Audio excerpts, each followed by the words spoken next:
So this is a budget working session. We got a bunch of new papers. Maureen Yeah. or Bill, do you have, Yep. you want I'll to kick start us us off. off? Yeah, absolutely. Great. Thanks for being here and continuing to pay some attention and provide some feedback and guidelines for us. So as Chris mentioned, you do have a lot of paperwork in front of you. So since we met last on the 24th of February, there's been some focus on applying the guiding principles to current practice. And we probably, do it some justice to walk through some of those items in packet 1 and 2. As we go along, please provide comment, feedback, questions, because you don't want to hear my voice. We want to hear yours. So we're looking for active engagement to assist with our decision making. Yeah, so if we, as we're going through this, if we decide we have take issue with the guiding principles, or we want to add things to the guiding principles or whatever, you would encourage us to do that, right? Absolutely. Got it. Yep. So that feedback is what helps, provide follow-up or answers or questions that, may exist that we don't know about. And then, we'll hear from Jill a little bit later.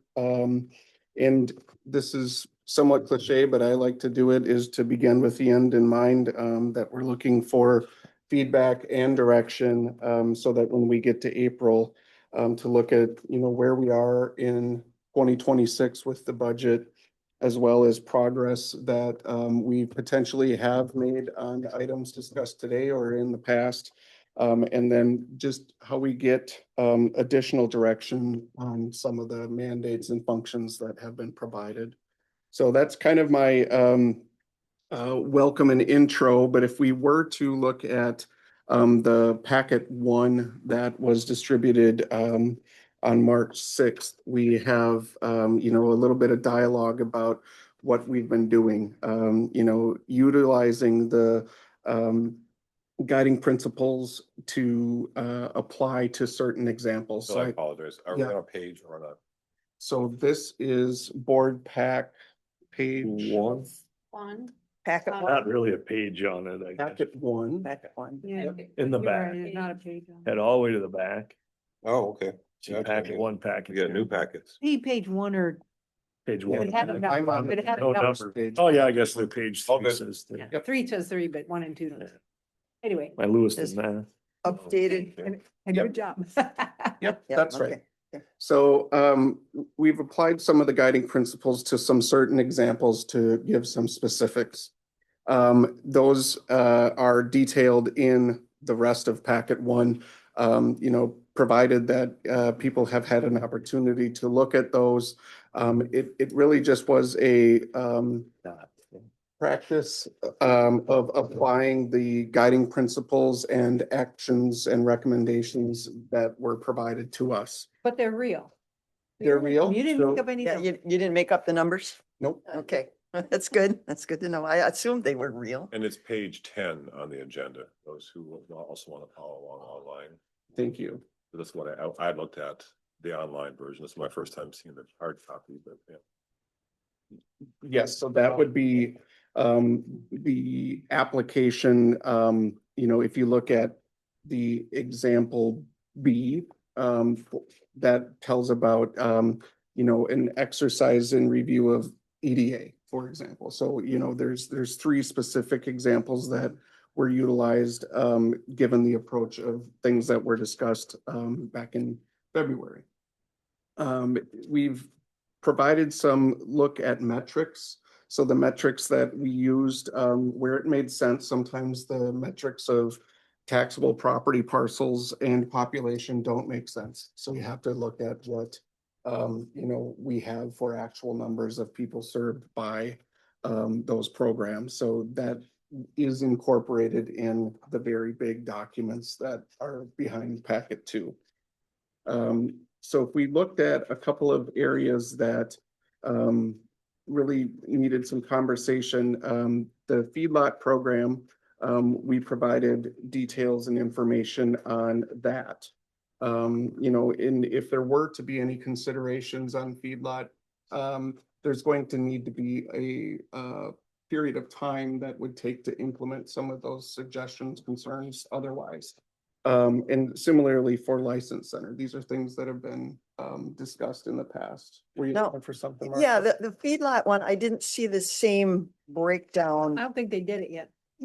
No, So Okay. the intent of the feedlot and the license center are two specific areas that the board asked us to gather information, Mhm. bring it back so that you could talk about it. Yep. So we didn't do the analysis, because we really need to first see what your direction is. Sure. And those are two programs that we can, one, turn back to the state or sell, or release our, yeah, Either our are Be responsibility. privatized. Yeah, Yeah. they can be private. And In the license center, I did reach out some well-known people that I know up in Olmsted County that own several, and, they said, I just said, hey, would you know?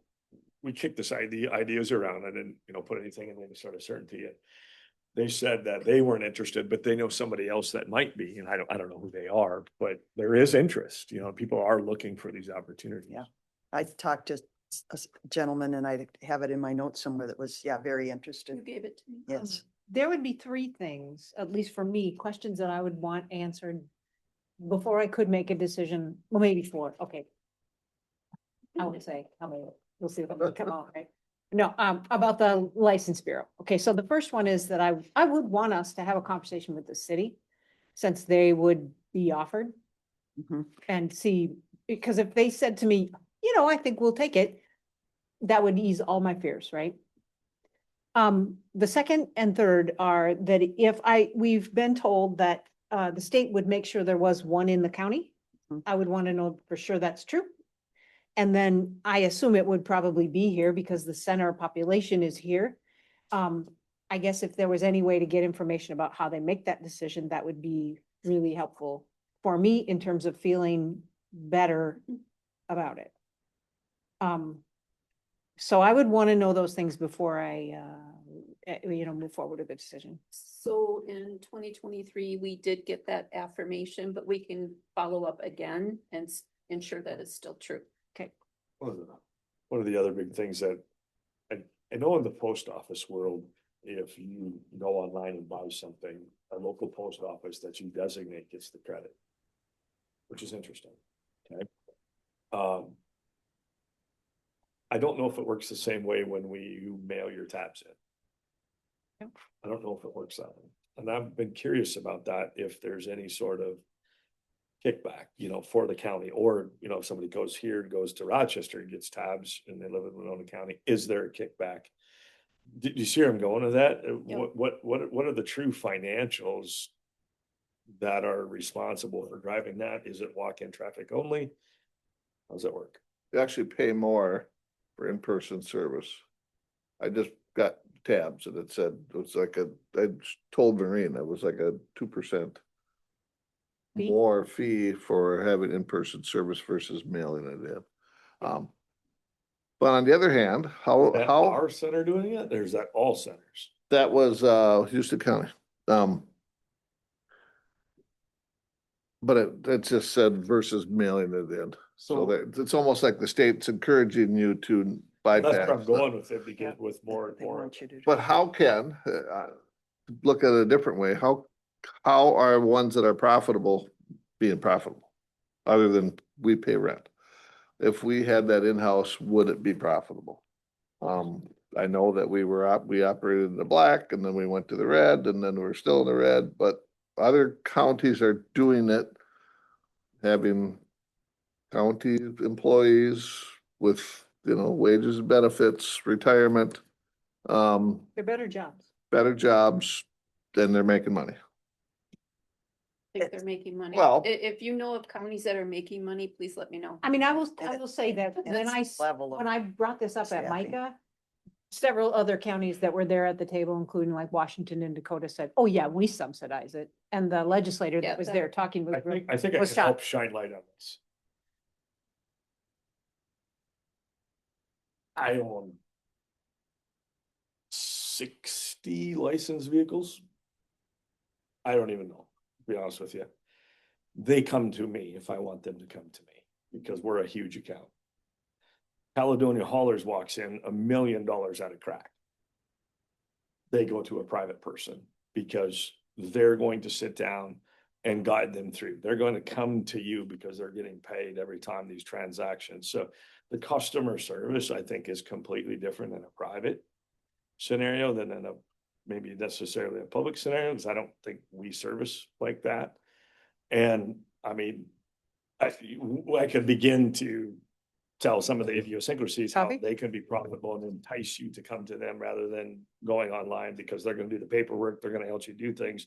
They do a lot with managing like all our trucks and fleets and IFTAs and all that stuff, where there's a lot of personal service there that probably doesn't exist necessarily in the government. Yeah. So we did do a lot of this in 2023, and we Mhm. have contacts. We can reaffirm the Yeah. information we received before is still accurate. Mhm. But if you have questions such as the ones that were just posed, please let us know so that we can get the information back to the board for further consideration. I really prefer not to keep going back, Yep. going back, Right, going back. right. If we could, compile those questions, it would be helpful. One of the big things is that the city of La Crescent does it. Yep. And they had one outstanding person that ran it for years. I mean, she could multitask and do so many things, and she got you in and out. When she retired, unfortunately, they replaced her with 2 people. I think the level of staffing is what's critical as far as trying to make it profitable. And I don't know how many we currently employ. 5 or 6 out there. Yeah, that's for our size of county and service area, that, to me, it feels like we're overstaffed. I don't know. They do over 50,000 transactions a year. Yeah, That's a but lot. I guess that would be a comparison to like the Washington counties and such that, that are the And that bigger falls ones. under auditor treasurer's department. Yeah. So I remember when Mr. Fritz was here that he added more staff out there. Yeah, we um, added one. That's true. Mhm. Because it paid for itself, we were told. I mean, so it, whoever's telling the story seems to spin a different tale. And was that because I think maybe the workload for all these, real IDs, has that minimized? I mean, there was a big influx of that workload. I don't know if that's changed or not. But that's No. pretty simple. I mean, I just had my license renewed, passport, gas bill from the house and done. I mean, it wasn't anymore. Well, there for a while, you had to have a multitude of documents and Yeah. had to verify, and people would show up at the Lot of desk people and not already have been something. through it. That's just a vote. Well, they should, to vote, they should. And the Absolutely. DOT changed because actually that was for a DOT/real, not the chipped one, but Oh, we had yeah. multiple. But that's one thing that I don't know. But if you did, you would do this analysis like you have done for these other things, and you would. If you desire us to do that. Yeah. We can. I think so. I think we need to look at that. Absolutely. So I guess I do feedlot now too? yeah, I look to you in terms of how you'd feel about the feedlot officer. Because that is I honestly feel like your constituents would be more concerned about that than the people in the east end of Winona. Before we go to the feedlot, Oh. before we move on, 2 more questions for the license center. Okay. Is, can we require that it be in Winona County, which I think you already answered? And if the idea is to provide better service at a lower price. If it's not better service and it's not a lower price, could we, Well, lower price, you mean to the consumer? I don't Yeah. think the consumer, it Right. changes. right? Other Just than maybe maybe that. better service and at a lower price. But if that doesn't happen, could we take it back later on? Could we decide that we want it back? I don't know if that's the Oh. case or not, but It- that's. Bet not, but good, great question. Those are 2 questions that I have, and then I'll be done for tonight. Might get an opportunity to get it back if they say, hey, we're not making any money. Yep, with it. we're making enough. They're gonna want, the little bit that I know is that there's pretty much a preset fee for every transaction, like Yeah, the you're gonna state. get paid so much for every single thing, right? So, and I believe in the commercial side is where a lot of that comes into play, but to entice the commercial side, why? I shouldn't throw names, but why does a person from way over here driving way up there to go get everything done? It's service. Somebody's managing it for them and doing a lot of stuff in the background to get that transaction. So people are driving to other locations based on this concept. so.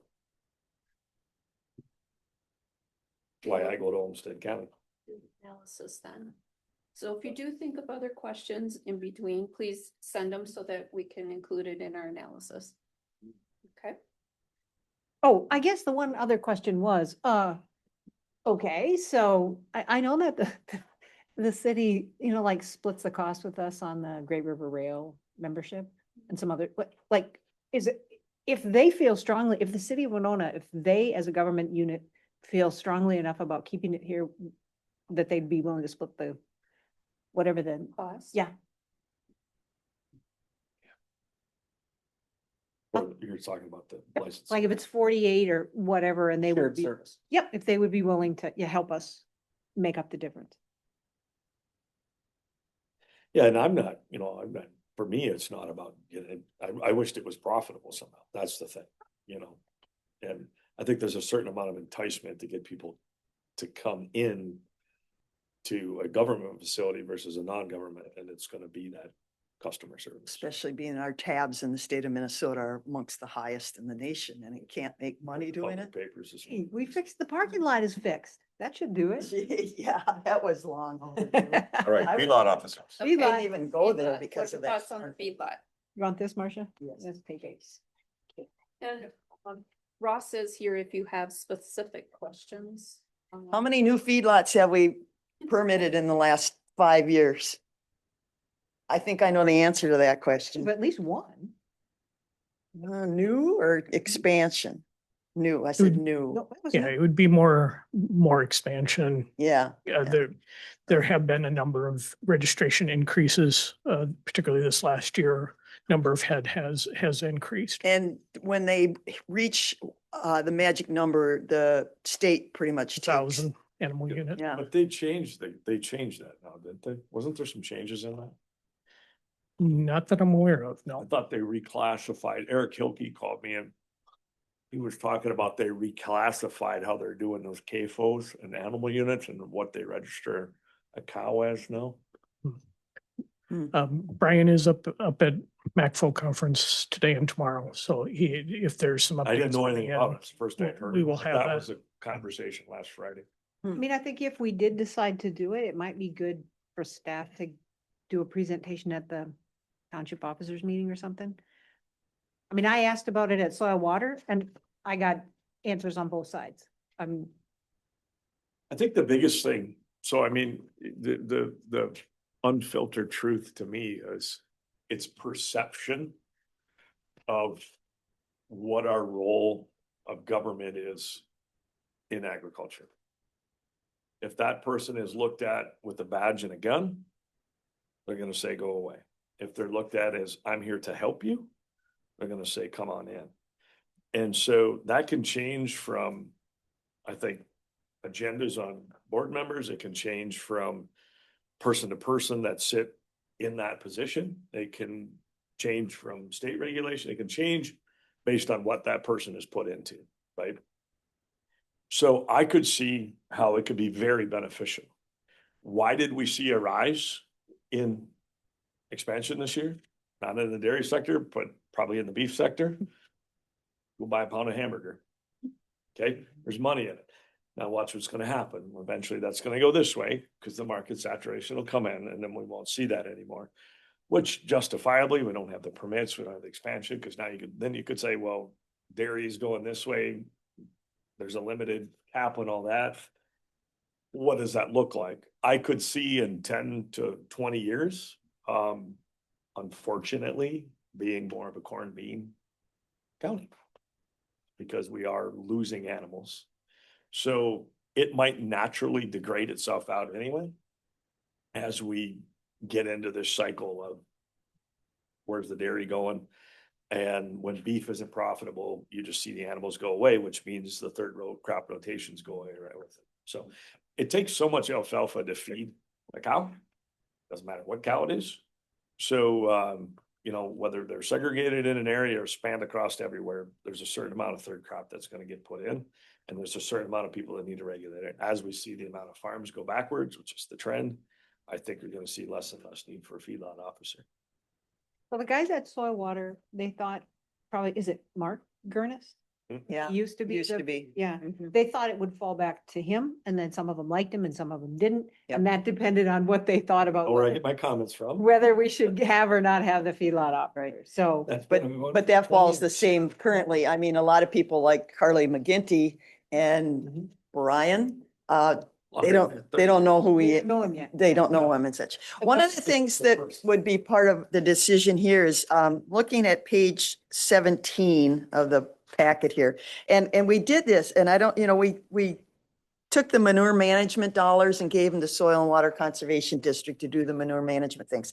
But on page 19, 17.1, I'm wondering if we did this right. The grantee shall neither assign or transfer any rights or obligations under this grant contract agreement without the prior consent of the state and fully executed agreement, executed and approved by the authorized parties or their successors. So did we do that right? Had we contracted out the entire program, I think is what that language is referring to. We did run the contracted manure management, educational work and site work through the agency, and they did approve that. Well, so if we're getting money to do, don't we get, and I don't think it was in here, we get a certain amount of money to have a feedlot officer, correct, from the state. So we got to see. What, like, I think it's less than 50%, ain't it? I The don't- 50-50 match. Yeah. Plus then on top of that, there is a minimum program requirement funding that comes that improves the cost to the county as well as performance credit money. So in a well-operated program, you can start reducing those numbers don't count against the county's 50-50 match. So you can actually improve your what the county is actually contributing. Is it based on a full-time position or a 0.7, 0.5? I mean, what's the match based on? We have to have a designated full-time, that's all they do? Can this he person, does other stuff. No, it does not have to be, and I'm working on, we'd had this discussion previously, and I am starting to reallocate. There is some capacity in Brian that we can utilize some other grant funds. Well, and so I had conversation just last night with Houston County Commissioner, and it's for the reasons you said, every county's being faced with this. Our animal's going to go away. It's going to ebb and flow and such. So I don't know if there's any capacity in the neighborhood. I mean, I don't know, does Wabasha have a full-time, Fillmore, Houston, Olmsted, do they have full-time feedlot officers? I compared a little bit when I sat on the Whitewater board, or when I sat on the SWCD board, we saw the joint power aspect where rather than having somebody hired as, a designer for every location, we started to go to the JPP authority, if I remember right, all the acronyms. That one person would work with a bunch of counties, and I think, is that what you're alluding to? Because it just wasn't enough for that one person. Right. And if you become good at something, Mhm. why have 10 people half good at something, have one or two people in the neighborhood really good at their job? I guess the short answer on this, you asked me my opinion. I don't see the dire need to get rid of it, but I do see down the road, if we don't keep our animals up, eventually it could for sure start spanning through multiple counties, or we could look for a contract hire situation to do it for other counties or whatever that might be. So, As the revenues reduce, we will mhm. make sure that I we're mean, offsetting the those. deal is, I think the urgency that the administration is trying to push on us, the very first page of this shows that with health insurance, wages, NAP, not even including the act, we're already looking at almost a 10% levy. Mhm, If you include the act, it's Yep. 11% levy. mhm. So I assume we'll be in a position looking for $1 million, $2 million of savings in a few months. So the question is, I feel like this year I'm going to be asked to give up some things I don't want to give up. I'd rather not give up the license bureau at all, but I'm willing to consider it. That's the question, I guess, is would you be willing to consider this or no? So if I could also guide you to page 18 of packet 2, because that is the larger spreadsheet that will demonstrate the expenditures, if you will, and it's highlighted in kind of a bold color because it's not mandatory. Wait, now, are you looking at? On the those? bottom, Okay, on the those- bottom here, it the says big- page 18. So it's packet 2. packet two. It's one of the big fold out One of the big papers. fold up. All Okay, right. gotcha. To it. No, It says on it, Board of Commissioners, No, natural resources. okay, natural. That has the funding in there, but it doesn't have the match funding taken back out. Is that correct? Natural resource. Okay, here we go. I'm finally there. So the non-levy funding. I would say that that's what we're funding, or is that, No, No, no? that's what's coming in as revenue in some fashion. The 68 is levy. 68,000. Doesn't is levy. Okay. So Okay, arguably 60% of the program, 70%, 62% of the program's paid. Mhm. And I go back to, Follow that where we were on the spread. I found it. spreadsheet. I finally found Okay, it. I'm sorry. I go back to if this person, this could be a phase out position, but it could be a phase into something else. In other words, as this person that, if that, we don't know, we don't, well, we do know what the trend is right now. But it's, animals are, a number of farms are decreasing with animals on them. The animals are staying about the same. So I look at as that job is going to be phasing farther and further down to continue to review. But if that person can be a dual purpose person, that's a pretty cheap person if 60% of the whole thing. And we look at really one person for the amount of revenue, I guess farmers produce and the tax base for the county, and to really have one person representing all that, that's pretty efficient, even at a 40% rate. 60% of it's paid for. Brian has been engaging in a number of educational activities with the proposed rule changes. He's been breaking some of those down to try to help make that more understanding. I know he did send out a mailing on Monday, breaking down some of that information for the producers, trying to give them just kind of a more brief breakdown so they understand here's what this means to you. Yeah. So that is our first purpose with the program is to assist the producers. Obviously, there's oversight that goes along with it as well. But it has an educational focus. What's his time spent between right now? Is it 100% feedlot? Is it? like 40? Right now, with the retirement of the water planner, he is covering some water planning activities. He's doing some training he has a background for licensure in the well program. So we're looking at 60-40? I think we can, right now, I think I have him at about 75% at feedlot, and that's not in the budget yet, but that's where I've got him worked at. 55 of 70 is 52. So it's, Okay, so you hit another one though, water planner. What do we really need? Oh, how much do we need a water planner for? I know we've had retirements and such, and I'm not sure. I mean, we disbanded the Whitewater group. not officially. I but mean, how much planning do you need to do with water? I don't, A lot of this falls, there's record keeping and reporting that's required under the Natural Resources Block Grant, which funds a great number of programs, including septic, shoreland, a lot of it mandated. So we have to track all of that information. There's every payroll that has to be accounted for, that has to be assembled, and those do need to be Is it- tracked and When reported. watershed, we get reimbursed for their time. payroll, I mean, keeping track of what they're, Time. Where their time is being attributed to, we have to Is that a- report a all lot of that. busy, I'm sorry, it sounds like a lot of busy work. Well, so this is what I allude to. I always look, when it's you writing the checks out, is this a $5 an hour job or a $100 an hour job? Anymore it's probably $20 and $100, but that's what I always look at. Do we have the right person on the right job? Do we have a $80,000 a year employee doing a $40,000 a year job? You know what I mean? Basic record keeping, things like that, where we have an oversight and then we got the busy bee doing the work, So as long as we don't have an $80,000 a year job to excuse herself into a $40,000 a year, you see where I'm going, you see what I'm doing.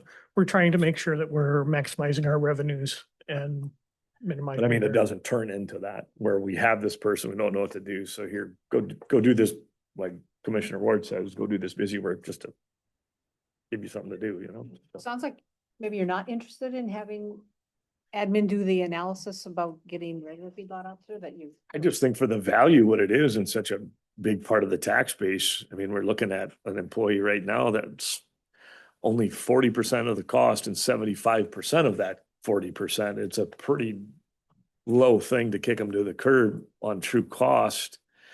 Because then it's the replacement also of what they're doing on the water side. We've got to figure out who's going to do that. So if we eliminate the position, we're not just eliminating that, we're also eliminating the potential for the other side too. So I'd say right now, it's probably not the best thing to do. But I think what we're being asked, I think that administration and Ross as the department head would figure out how to reposition his staff. And that's So what I, maybe wouldn't even, we would, it's not about Brian particularly, it's about that position of, in terms of the duties of the feedlot officer. Maybe he'd be reassigned to do other stuff. It's actually about the program. Yeah, exactly. Does the board want to continue actually doing the program here at Winona County, or do you want it to go back to the state? That's really the question. I really prefer that we not get into people or position. And I'm not, it's not people, it's just position specific. Hey, it could be anybody. Name somebody in the position. I'm looking at ratios of time spent, Right. what they are, the value to the community, Cost effectiveness. the cost effectiveness. It has nothing to do with the person. That's why I've not said what, is that person good at something? I'm just saying, what do they do? How do they spend their time? And are they the right person for their job, doing what they're doing, right? Regardless of who the person is. So Well, people are our biggest expense. So all this reporting, which I understand the state mandates and everything, is that can we use an Yep. AI function to do that stuff versus people? I mean, seriously, as Josh said, do you have an $80,000 employee doing $40,000, work? I And think feeling- especially when you're worried about fraud, no, you probably don't want that. Well, I don't know. Again, we have to You look the at higher how ups we put do it in those things. position, the people Having a are- person sit there and justify hours and pay and stuff. I mean, if it's a clerical function, there's a combination. There are clerical, I also have the support staff Yeah. also handling part of it. So it's not just one, it is, where the duties are divided among multiple people. So there is also a familiarity because when we do lose staff, we've had people so pigeonholed that when that person left, we were left scrambling, trying to pick up So I the. guess I would leave it at this, so we can move on to the subject, but I would leave it at this. If this person is weaponized, I can tell you right now, the committee is gonna say, get rid of that person. If that person is perceived as, I'm here to help you, they will embrace that person, especially as more and more mandates are coming down. That is the feedback that I've heard in the countryside, That in, literally. honestly, what Steve Jacob used to say is that he felt like if it was our employee, all the producers There's would a be mouse more there. comfortable. If they're not weaponized. It doesn't matter who they're from. If they feel they're a threat, they don't care. I don't care who you come from. You can come from here. You could be my brother. If I think he's a threat, you're not coming on my farm. Right. Right? Yeah. So. We always approach all of our activities to But you educate still our have some- citizens are still have not some- our enemies. So right now, the common consensus I know when Carly was here was absolutely come on in. I don't know, haven't heard a whole lot of feedback and I'm not gonna talk specific. I know Carly well enough to be able to say that. So, but that it would be the governing factor. And honestly, that could be a moving target, like I said from the very beginning. Where I'm going with this is I'll put some feelers out. I'll ask some people, get their opinion, and I'll get back to you. So in the interest of time, for the commissioners who have not yet chimed in on the feedlot program, do you have thoughts? Just, we have a lot to cover. So for as long as I've sat at this table, I've heard this, that you don't have to worry about the feedlots that the state is governing, that they're in charge of, the bigger ones. You have to worry about those little guys. We've all been told that. We've been told that by the big producers. And Everett Rolfing, yeah. So are we cutting ourselves short by saying we're gonna save money, but we're gonna not worry about the pollution or their operations of the littler guys that we do manage now? So, and I do think that I've never known our staff to be weaponized by any commissioner, but, I've never heard that before until today. But I think that anybody in an enforcement position could approach it as a helpful manner to work through things or as a, Yeah, when violations are noticed during inspections, it's from an educational yep, approach. yep, chance to repair and. Yeah, so my opinion is if we indeed still have a need for it, that need didn't change. Our ability to fund the need has changed, but the need is still there. Correct. I'll just add that I'm glad that you refocused this. I feel like you're two teachers working with a classroom full of 88. Start with something and we go like 10 different directions. I call it Taking drugs the for that Marshall Ward stuff. effect. We go, or whatever else, right? But we cover a lot of ground and that's good. So, but you just need to like get a starting point from us. You're not asking to make a decision. Right. So I don't feel like I have enough information to make an informed decision. I'm very interested, Josh, in what you find out. I want to hear that. I also would like to hear what you two and what Ross and anybody else in Wanda, what they think the pros and cons are. And if you even have a recommendation, feel brave to make a recommendation. We don't obviously need to follow it, but like, what do you think? What are the pros? What are the cons of keeping the program? I need more information to make an informed decision. And I'm really interested in what you personally have to say, but also what you get from other folks as well too. So. And can we regulate the 10 chickens within the city of Winona?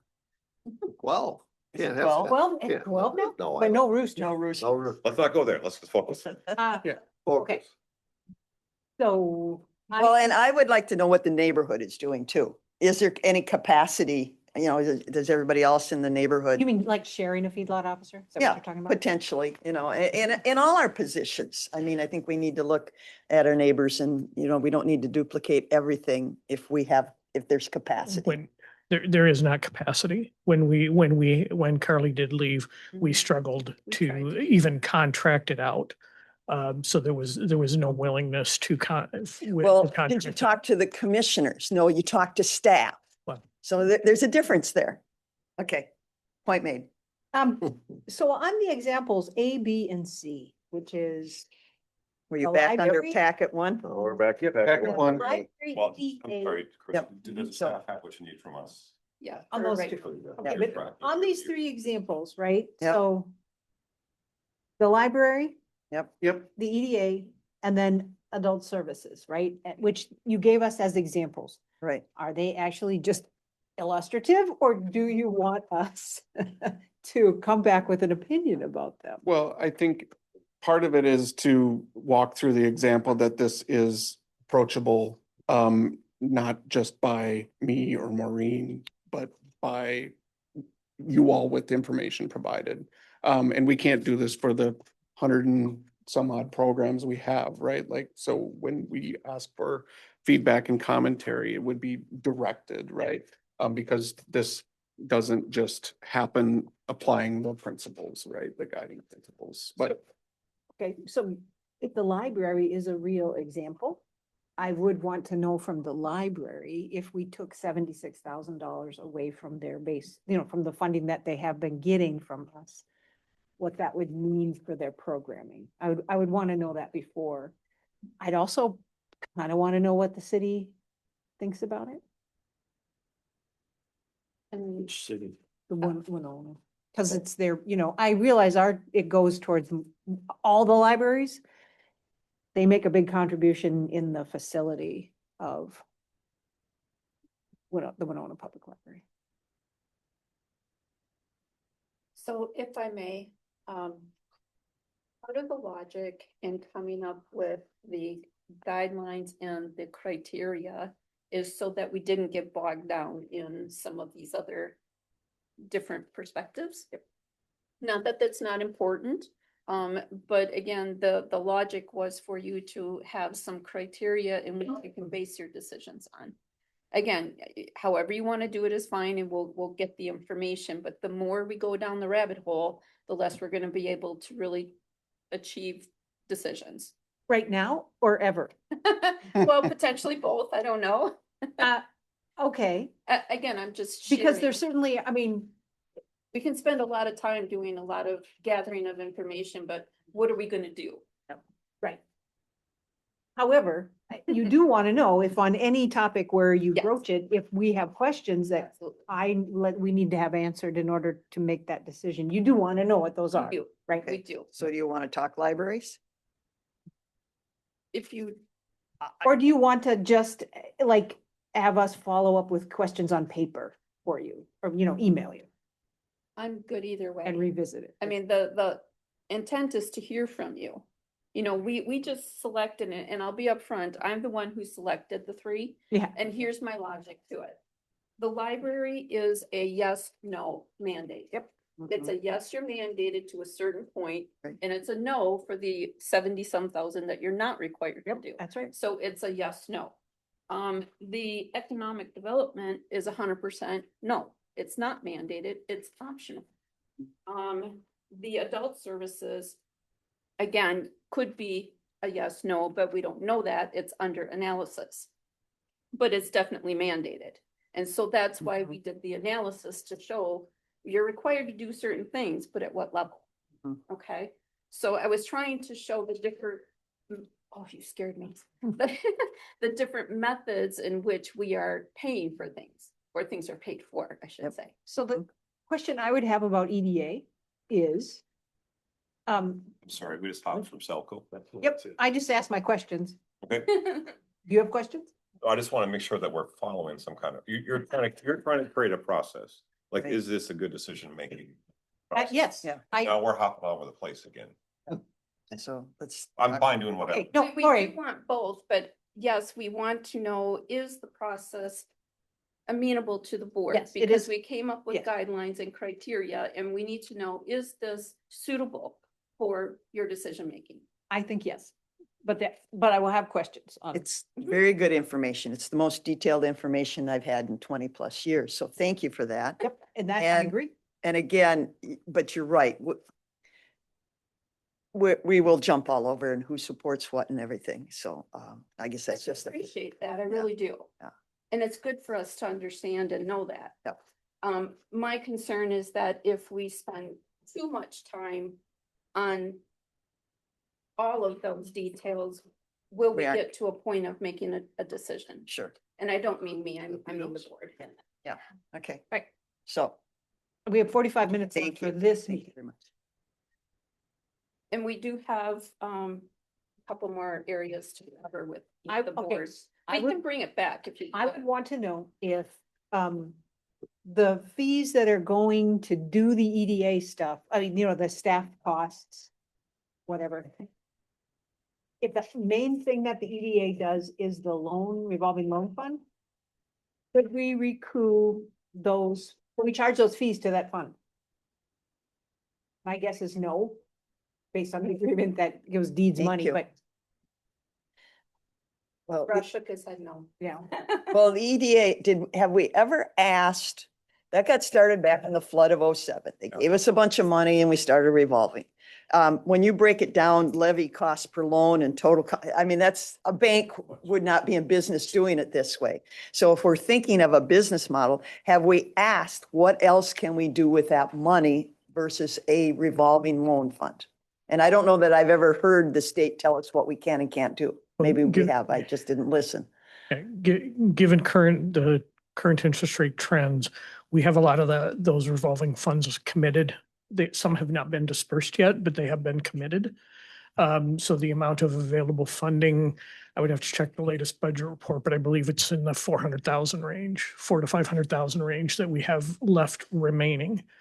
So So If what we- else can I do with $400,000? I could reduce the levy yeah, considerably. we continue to get, well, no, I don't see you being able to do anything with. Well, do we know what the state would let us do with it? Can we take it out of revolving loan and do something else?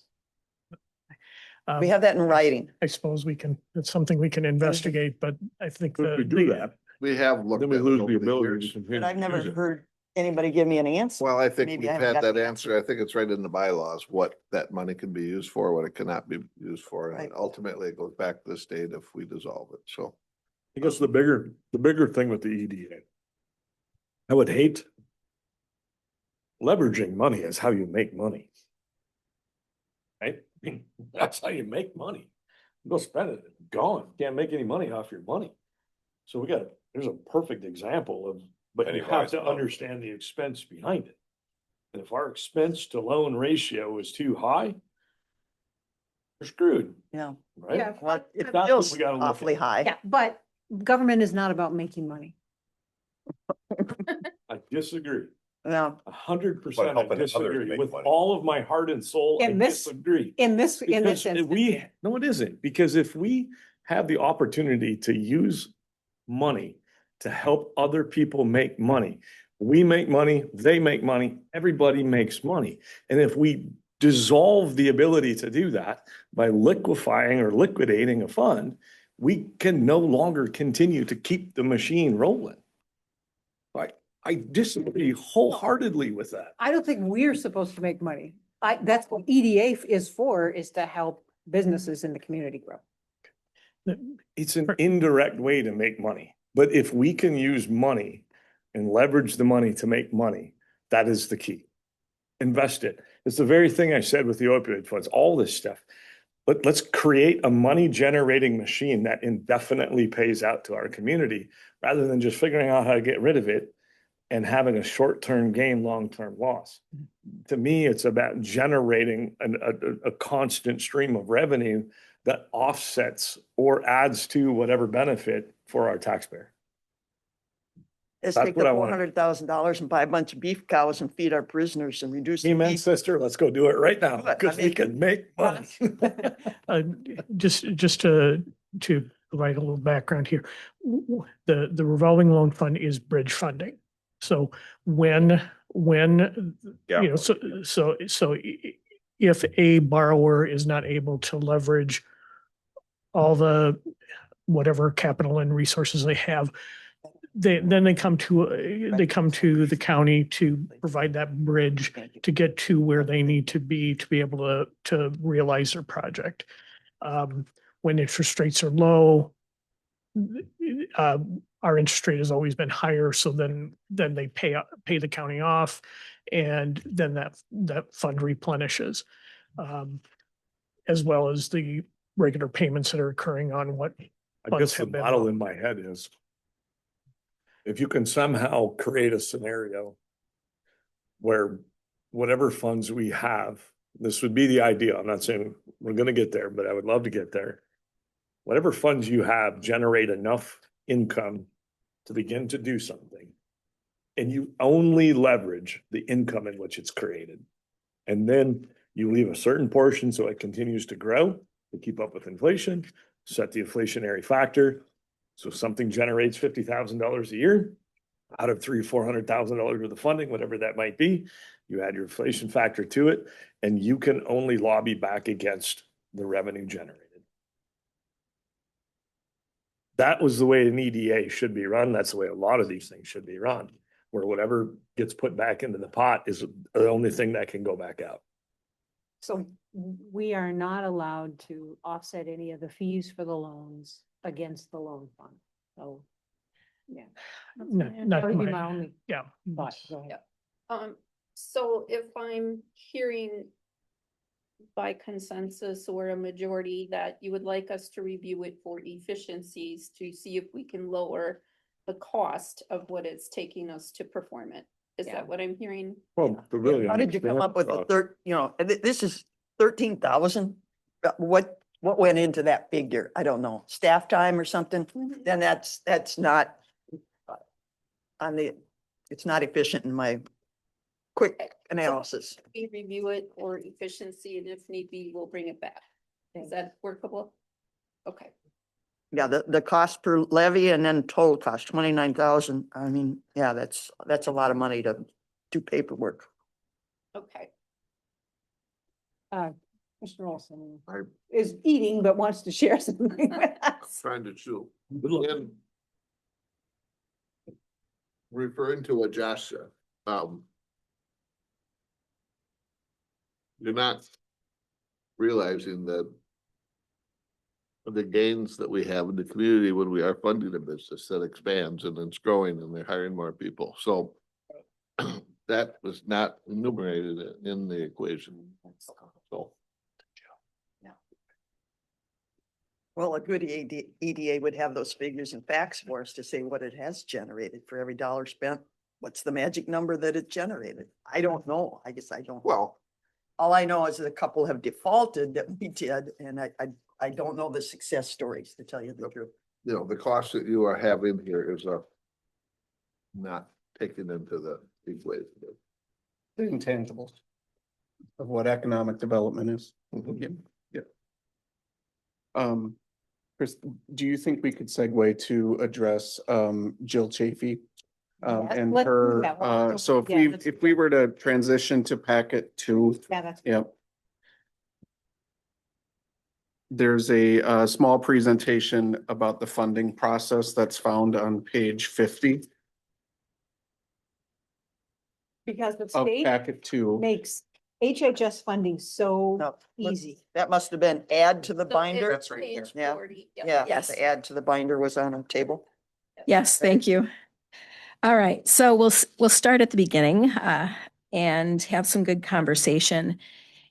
This is a really good example around, I just appreciate listening to the conversation before about business models. I come from a business family. I get it. And this system is not structured to, I mean, in so many ways. And I will tell you, I've worked in a for-profit and I know how to make money if that's the goal of the process, right? This system is not structured to make money. And I want to start it there because it's very confusing, very complex. And I'll try to put it in terms that are pretty as concrete as I can because it is complicated. What page, Bill, again? We are on page 50 of packet 2. But it looks like this, and in your packet. Yes. It I was- thought it's 86. Oh, 80. Oh, sorry, 88. page 88. Yes, of the packet. There's 2 things. There's Yes. the packet 2 number is 50. The board sorry. packet itself is 80. 88. Yeah. Check this to it. And We're it just looks- prepping you for how confusing this process is going to be in this discussion. If you can follow that, we can talk funding and human services. Got it. Okay, so basically the funding streams, I want to take it, I always look at these like funnels, all right? The very big picture. And I'm going to acknowledge they call them different things at different levels, doesn't make it easier, all right? So the Centers for Medicaid and Medicare Services, you might hear about as CMS, it's a portion of the Department of Health and Human Services at the federal level. So, and it also, CMS oversees Medicaid and Medicare. So when you hear those 2 terms, they're 2 different funding streams, 2 different rules, 2 separate requirements, but they're both overseen by CMS, which is the Centers for Medicaid and Medicare Services. So at the federal level, they make the general parameters and they have the federal dollars that are provided to the state to deliver services. In Minnesota, the state receives the federal funds and they take what they need for what they refer to as supervision of the county system and then distributes the remaining funds to the county. So that's as simple. And then we have county levy gets in the mix. Okay. Different states do this differently. I've seen it very different in very different places. If you have questions as we're going through this, just ask them. I prefer it. I prefer you to have your question answered. So, now, with recent, I'm sorry, oh, that's okay. Keep eating. the governor, in his illustrious wisdom, has said maybe the state is going to take some of this Yeah. supervisory Yep. stuff back, but I think he had a very long timeline. And, you know, There- maybe the message is Yes. finally getting through because it seems to be a very duplicative, repetitive. You got supervisors at the state level, you got supervisors at the county level, and who's Yep. supervising in between, and a lot of Don't- inefficiency. Don't disagree. Yeah, but he has finally come out and said wasn't there a statement about that? Yes, there was a statement he made. He had a press release. We actually just met this earlier. Well, actually last week we met and had a discussion with Maxa about it. Yep. And the reality is there's so much in there that are all supplements to the budget. It's 167 pages to read through. It's a lot. Of And stuff, too. there's a lot in between that is not guaranteed. And so, there's a lot of things that are decisions, and it would scare me, to be honest with you, if they moved too quickly as well. Because there are some things that are very intertwined that if you start, pulling apart, peeling the onion, so to speak, you're going to get to some things that you don't expect. And I think some of the things that are being proposed, one of the things in particular that is getting a better reception would be the piece about doing a study. Yep. Understanding it first.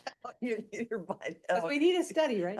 Study, yeah, We let's. do in that, I hear you. I'm not someone who wants to like support those things either. At the same time, it really kind of just saying, I'm going to do this rather quickly makes me a little nervous because we will be answering to the people in the community. And that's the hard part. We're going to have those answers to give. And how do we balance that piece? Marcia, Nancy Zaleski at Micah, she's like, there's no way this is happening because Yeah. both the Democrats and Republicans in the House. Oh, I know. are against It's it. lip service. They're trying to, it's feel good politics. Yep. And last week at the Health and Human Services Advisory Committee meeting, I asked Jill and the other staff if you think it's going to be a credible issue to let us know your thoughts. But Yes. if it's not going to be, Yep. then don't waste your time on it. Yep. It appears to have landed like a lead balloon, and I don't think it's going to go anywhere. So Mhm. I don't even want our staff to, if they don't think it's worth spending time on, don't spend. I'm keeping pace with it, keep them, including them as employees need reassurance. So that's the piece that I would engage with. Commissioner Ellison? What do you know about the SNAP programs? What happened, are you involved a whole lot with that or not? Well, I know that there's going to be a significant cut in 2027, and that has not changed. And so that is still very much on the agenda. Yeah, They looking at redoing. Oh, gotcha. There, Because right now it is income-based, not asset-based. what I would say is that's a level of detail that they haven't even gotten close to yet, Commissioner I think that's Elsing. a big It's part that's going on where you can make yourself look, I make myself look broke every year. So. I can tell you that Micah and AMC are lobbying for the state to backfill that. Yeah. The funds that are being taken away from counties. I think that's it. So every year, the funding changes. So it's never a guarantee. Every year, things change at every level. So it's very difficult to budget. So the other piece is the financials outline specific federal funds and they're coded a specific way. It doesn't look like a typical budget that you're going to see. And you all know this. Some funding formulas are dependent on the number of people served by each worker. How much we get back is about and it's not reinforcing or incentivizing efficiencies. To be completely honest with you, it doesn't. And that's something we can't control. I wish it did. It does not. Other funding is billed on a fee-for-service basis, like your medical care. Okay, so when I think about the kind of the history of human services and how we came to where we are now, a lot of these services, we all know our medical care costs are very high and they keep getting higher. We're actually delivering a service that is drastically underfunded that is a medical service today. But it was designed years and years ago to be part of a county system, and it's mental health and substance use services. The funds used to deliver or fund the services include those three pockets of money, and sometimes they're called different things. We might get the parameters, but then the state's going to give us the oversight, the guidelines, and the resources in which we have to follow. The local level does all of the delivery of service, the documentation, and sometimes authorization of service. And I want to highlight that because that is particularly important when we're talking about people with disabilities, because we may be authorizing very specific things that we have to be very aware of the effectiveness and the cost effectiveness and how much is being spent on it. And it is something like a good question came up, and I'm very comfortable with these kind of questions because I think they should be asked. Does the person, I see her authorizing a shower for this particular person.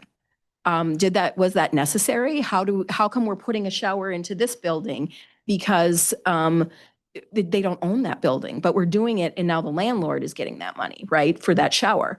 And so the problem is there's nowhere that this person doesn't own a home. The landlord is not going to do it. And if we don't authorize it and invest in that, then that person may end up in a higher level of care, which will cost us much more in the long run.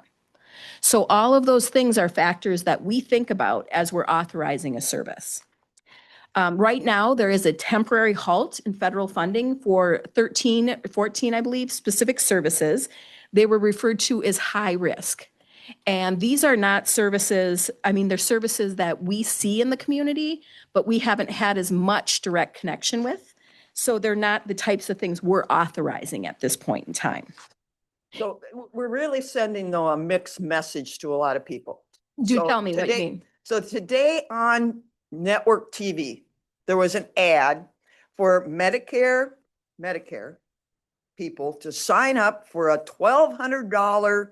You can buy groceries or all this stuff, and it was an 800 number. I felt like calling it just to see what kind of song and dance we're getting. So if we can get our people to get $1,200, that would be huge.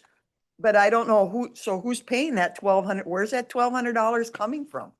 Well, it really I'll depends write on down the. 800 number and I'll call them tomorrow or something. Yeah, and see if I can think, find out. feel free. I would say it really depends.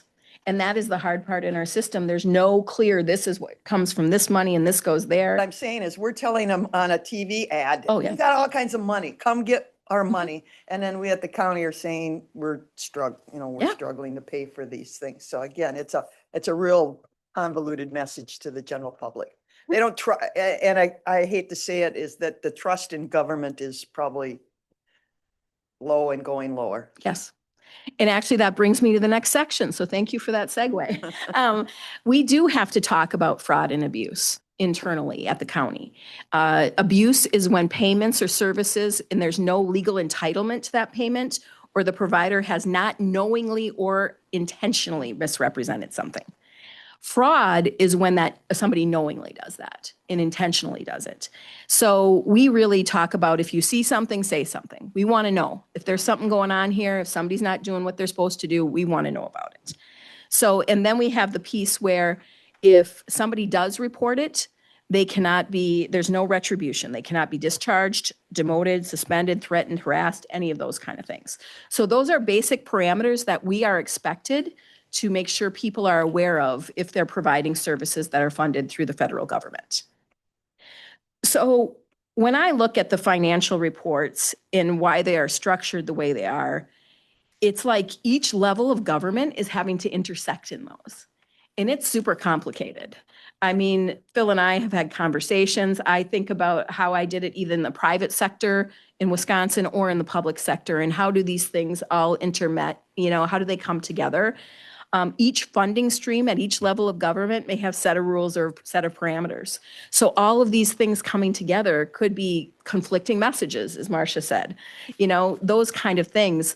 The GL code consists of numbers that align with those realities. So certain portions of those GL codes align with certain services or certain funding streams that we need to align with. Then we have a whole nother level that I think also gets confusing, is who's eligible. How do we make eligibility determinations? And so the county is responsible for that. So we have various eligibility systems and determinations we need to make. In financial services, that's in with our SNAP and our income maintenance.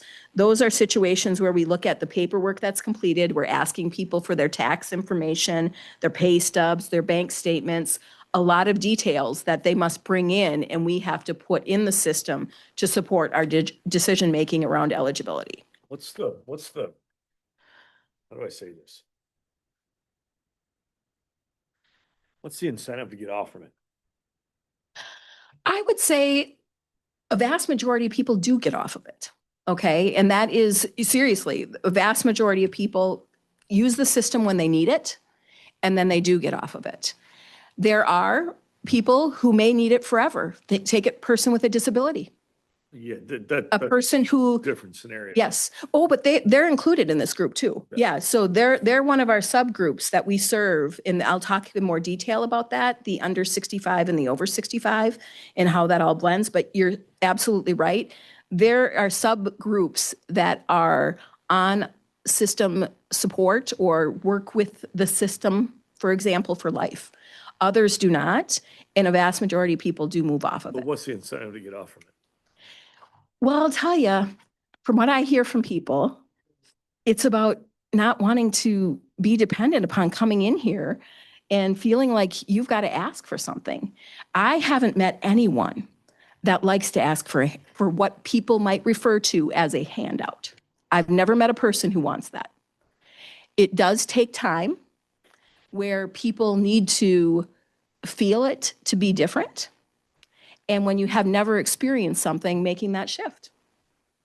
So I don't know if that's, I don't know if that's what you were looking for, Commissioner Elsing, but certainly that's what I have seen. And a majority of people don't want that.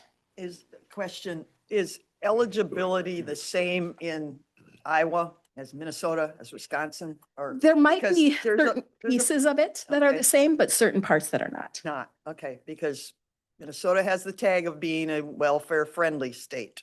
And a lot of people have come here because we have very good benefits and everything, so. So this is a good example. What would happen is the state of Minnesota needs to put forth a plan to the federal government and say, do you approve of this plan? So there might be a base set of parameters and or rules per different types of services, but exactly what Minnesota does goes to the feds and gets approval. Funding may come with it or not. Well, yes, very much so. The state makes decisions about what funding comes from the state level to us. And the feds determine if they like the plan or not. Yep. And Minnesota's kind of in a hyper scrutiny Yes. area right now. Yep, I would agree. Okay. I don't know if part of me says it's happy, but that you say what you say, but I could give you countless people in the last 20 years I would disagree with you with that I know are on riding the government. They rent from me. I've employed them. That the words are, I can't make that much because I'll lose the funding. I can't make that much because I'll lose my housing. I can't make that much because I lose my insurance. I can't make that much because can you pay me cash? Can I do this? Can you make the contract say this so that it says this? I don't know if I can count that high. Okay, so I think what you're talking about is the threshold, which is really a challenge. 100%. The There's threshold. no incentive to get Yeah. off from it. So there's this threshold where it costs more to purchase insurance for 100%. sure. And we all see it, right? We all see those realities. So So- unless we make the pay I could give you so high. 20 people right now that have been Yep. on it that I've known for 20 years. But that's And they've the, had every opportunity to get off it. yes. Chose not to. And will they be better off financially if they're off of it? Well, so that's the thing. What's the incentive? What's the step out? What's the? That's a big part of the problem. That's what I mean. And so is there, if we don't talk about it, it won't change. And that's why I bring it, what I Completely bring it up, agree. because there has to be something to get these people off from it, whether it's forced or whether it's, hey, you had this opportunity for so long. And as time goes on, it's gonna get harder to stay on it. Like, does that mean, I'm just using a big hypothetical, but I have been asked to do some crazy things to help people keep on assistance. And at the end of the day, you want to help people, but at the same time, you realize they're just not helping themselves. They are purposely choosing to stay in this life because for them, it's easier to do that than it is to take on the struggle to move forward. I would say that's a symptom of a bigger problem in our country, to be completely, I I don't mean, disagree. We've been yeah, too many yeah. people and they say, why don't you work on Saturday? Yeah. I work 7 days a week for 30 years. And, oh, well, I don't want to do that. It's easier for me to do this. So I'm just, it's frustration. Things are changing though, I hope because so. the work requirement has changed. The age of people being on some of these Yes. programs has changed. I guess I just bring it up so that we don't lose sight of that. No, I think that's an example of sometimes our systems are not built in the way we'd like them to be. And they don't incentivize the things we'd like them to incentivize. So I talked a little bit about the eligibility with financial piece. Programming also has another level or a separate eligibility where you might need to have a certain number of symptoms or a certain number of needs, and or functionally you may be having problems. That's the program eligibility. The reason I highlight these is we are responsible for those in their areas that sometimes are gray. Okay, so that is a risk area for us as we think about things and as we move forward with our funding. And I go back to what I brought up about the SNAP situation, and it's income based, it's not asset and income based. And to me, that's bothersome because you can hide things very easily and say, hey, I'm a victim when you're sitting on an asset. Well, if they restrict soda and chips, that'll change a lot on the SNAP program. So one of the next things I want to talk about is the busy work, I think has been referred to here. We do a lot of documentation and a lot of accountability for things that I have personally been surprised by. I always give the example, my daughter had an ear surgery, was 40,000, I think, or 10, I can't remember, somewhere high numbers. I asked for the records. I got the records. No, nothing against this physician. Wonderful surgeon. She can hear now. That's a beautiful thing, right? This paragraph, this long, was what that surgeon wrote for that $40,000 surgery. Do you know how much we write for a $100 service every time we deliver it? That is another example of systemic process where there's a question about whether or not we can be accountable and whether or not we're doing the right thing. And yet we're taking up a vast majority of our employees' time on documentation systems and service documentation to prove it was worth it or to prove ourselves. But it really is counterproductive. The other thing I want to just quickly highlight, Phil, how am I doing for time? I'm going to move a little bit faster here. Medical necessity, authorizations, the things we need to think about are, is it medically necessary? Is the documentation accurate and clear? Are we using an evidence-based service? Are we in compliance with regulation? And is this reasonable and cost-effective? And are we being good stewards of taxpayer dollars? So anytime we authorize another service, these are additional things that folks need to think about. All right, so with that, we get money from, or the state of Minnesota gets federal dollars after we meet requirements from the feds. The state of Minnesota determines the methodology, which can be different based upon the service, the method that we get paid. And then the method, and then the technology systems that the counties utilized have been developed and are maintained by the state. While they provide great statewide information, I've heard this from folks in other states, oh my God, Minnesota has so much good data.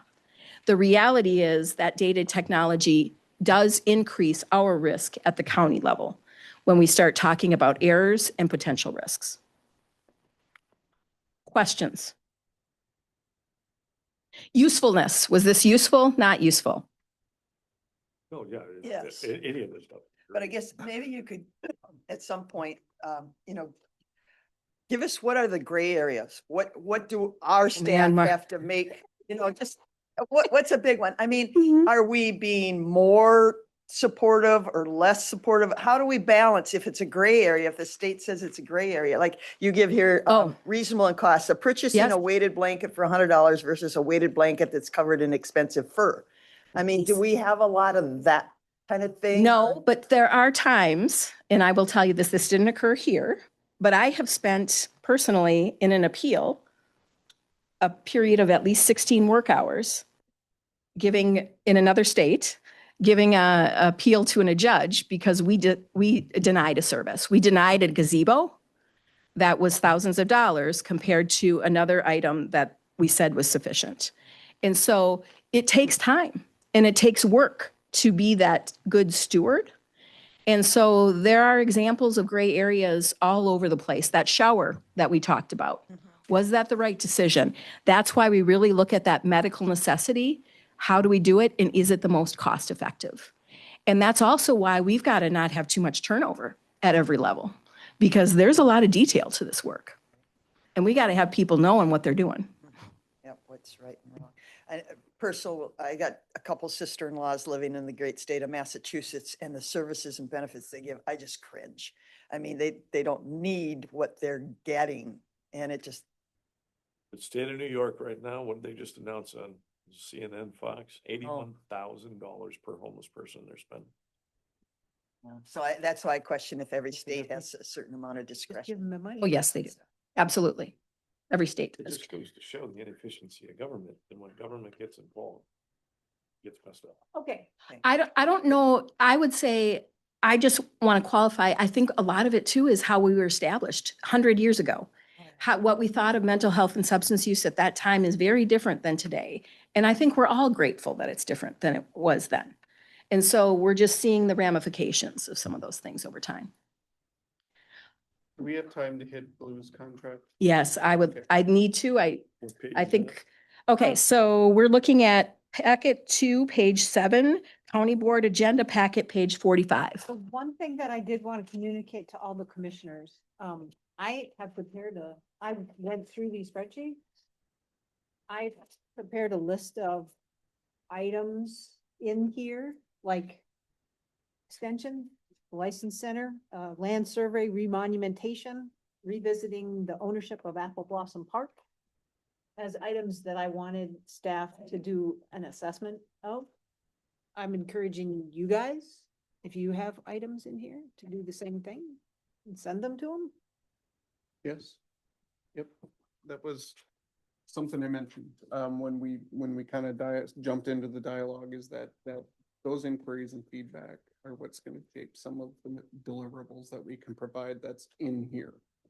So that's a great list, and I can create a list, Yes. but we should probably see those lists as they come so that we don't duplicate our lists. So as soon as I think that's they can avail- merge them. Yeah, or, well, so if you've asked those, Excel spreadsheet, and then you can add or right, say, I mean, yes, I sooner, agree with that. sooner than later, Yep. so we don't Yes. spend time asking the same question, Yes. or even our time to, So, yeah. Chris, if you could supply that, or anyone else who has a list, that would be wonderful. Yep, I have adjusted it for some of the conversation we've already had.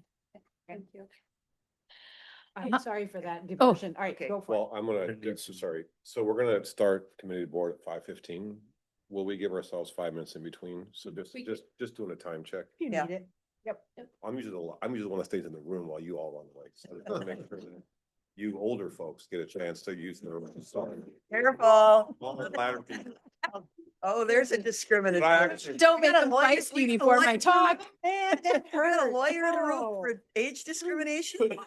I mean, I'm the one that also need to run, so I'm younger than And all me of too. you, I And think, me so. too. I'll be going. Well, maybe that. So in the interest of time, Yes. we could have. Yeah, Let's what do you get got, over 65? Let's get the blues.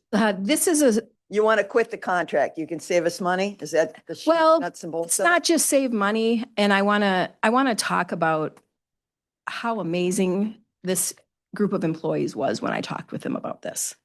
One thing that has been very difficult for me as I have started here are the wait lists that we have. We have a 100-person wait list for under 65. Yes. We have a 50-person wait list for over 65. We know that we're not in a place we're going to get more employees. And so Creates the wait list. what creates, we have That. ended positions and not filled them. Uh-huh. We have more people needing services. And I will tell you, across the country, you're seeing more people in need of disability-related services. And that cost is rather high. And those are the two groups that we're looking at here. And Marcia, do you remember during the budget stuff, I was talking about a constituent of mine that the one of this had been taking care of the spouse who had had cognitive decline, but then the one that had been doing the caretaking started to have trouble. And a relative called me because it was getting worse. And they had called the county asking for help in July. And they were told realistically, no one would come to do an assessment to see if they could get services until now, March or April of this year. And it still might not be happening, to be honest with Yeah. you. And It's, so we have, and as their situation declines, it gets pretty dire for them. And that I am concerned, I am Yeah. very concerned. it's a very uncomfortable and difficult position to be in, to be a person leading a service. And I want to commend the people delivering this service. I have been through situations where I go to people throughout my career and say, we got to do something different. This group said, we can't keep doing this, Jill. We can't keep doing what we're doing. Thank you for looking at something different, because this doesn't feel right to us anymore. And so with that, the maturity with which they approached it and the recognition that they can't continue with the different rules and and I know Commissioner Elsing, you said the government is good at rulemaking. Private insurance is really good at rulemaking. Okay? You see the check I write out every month. Yes, I believe you. Anybody do that? I do Yes. personally, So I get it. with that, this group really handled it so professionally. I want you to imagine saying to someone, yeah, we might be shuffling some things. We've got this wait list, and them saying, yeah, Jill, thank you for actually talking with us about it beforehand. So I've talked about it with the people impacted, as well as the entire Health and Human Services group, because I want to be transparent with them about decisions that may have to be made. And so with this, what I intend to do would be to shift and address those wait lists, because those are services we can't give to somebody else. Blues can contract with somebody else. Blues can deliver these services without utilizing us. It will take time. There will absolutely be a transition. That is not a question. The transition will take a lot of time. At the same time, I think people need to see that we can start addressing some of these things. We will continue to deliver mandated services. The state of Minnesota requires us to do services for over 55 for people who do not have Blues or do not have other coverage. The state of Minnesota requires it, so we will still have a smaller caseload of folks who would be receiving these services. What I would like to do is look at combining all the over and under 65 so that we could be maybe a little more efficient and streamlined, knowing that these are some of our challenges. We are anticipating at least 80% of those 100 people will need case management.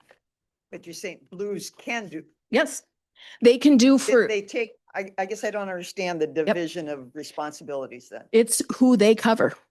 They will cover who they cover, and we have to prioritize them. Isn't there somewhere along the line when you sign up for something, you have to pick and choose? Yeah, a that's provider? exactly what they do. Okay. And we are the Blues provider. So we provide for Blues of Minnesota, this particular Want service. to be that.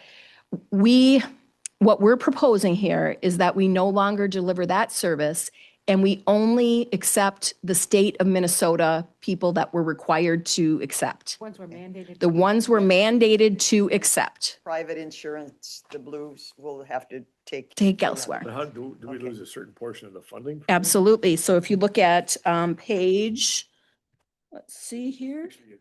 Yes, page 47.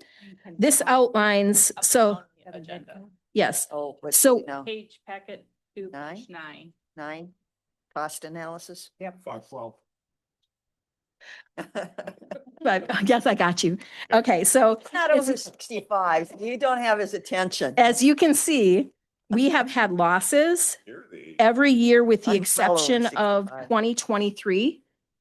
Every other year was a loss. These were in red and black, so I apologize for that. But the red, we were in the black in 2023. Every other year has been in the red. So we will be losing revenue. Net losses. Yes. Yes. That's what So- he was saying. Josh, 2023 is the only one that's black. And why? Okay, we don't have color. Oh, And why? color. No, we don't have color. And why? That's not my. Yeah. that's revenue. Yeah. Well, Yeah, but you're saying net, there was 100 and like 2021, you've got 199,000 net. That's lost. that's a loss. Okay. It was red. Oh, Look okay, I to just the looked at the math bid. there. Okay, Yeah, look at the Okay. expenditure column. okay, Yeah. I'm sorry. It's, Yes, yeah, okay, it's in the I see it now. red, sorry. Consistently loses. So it Yeah. consistently loses money. Yep. We would transfer to a program that we would still be billing for, okay? And part of the challenge is the complexity.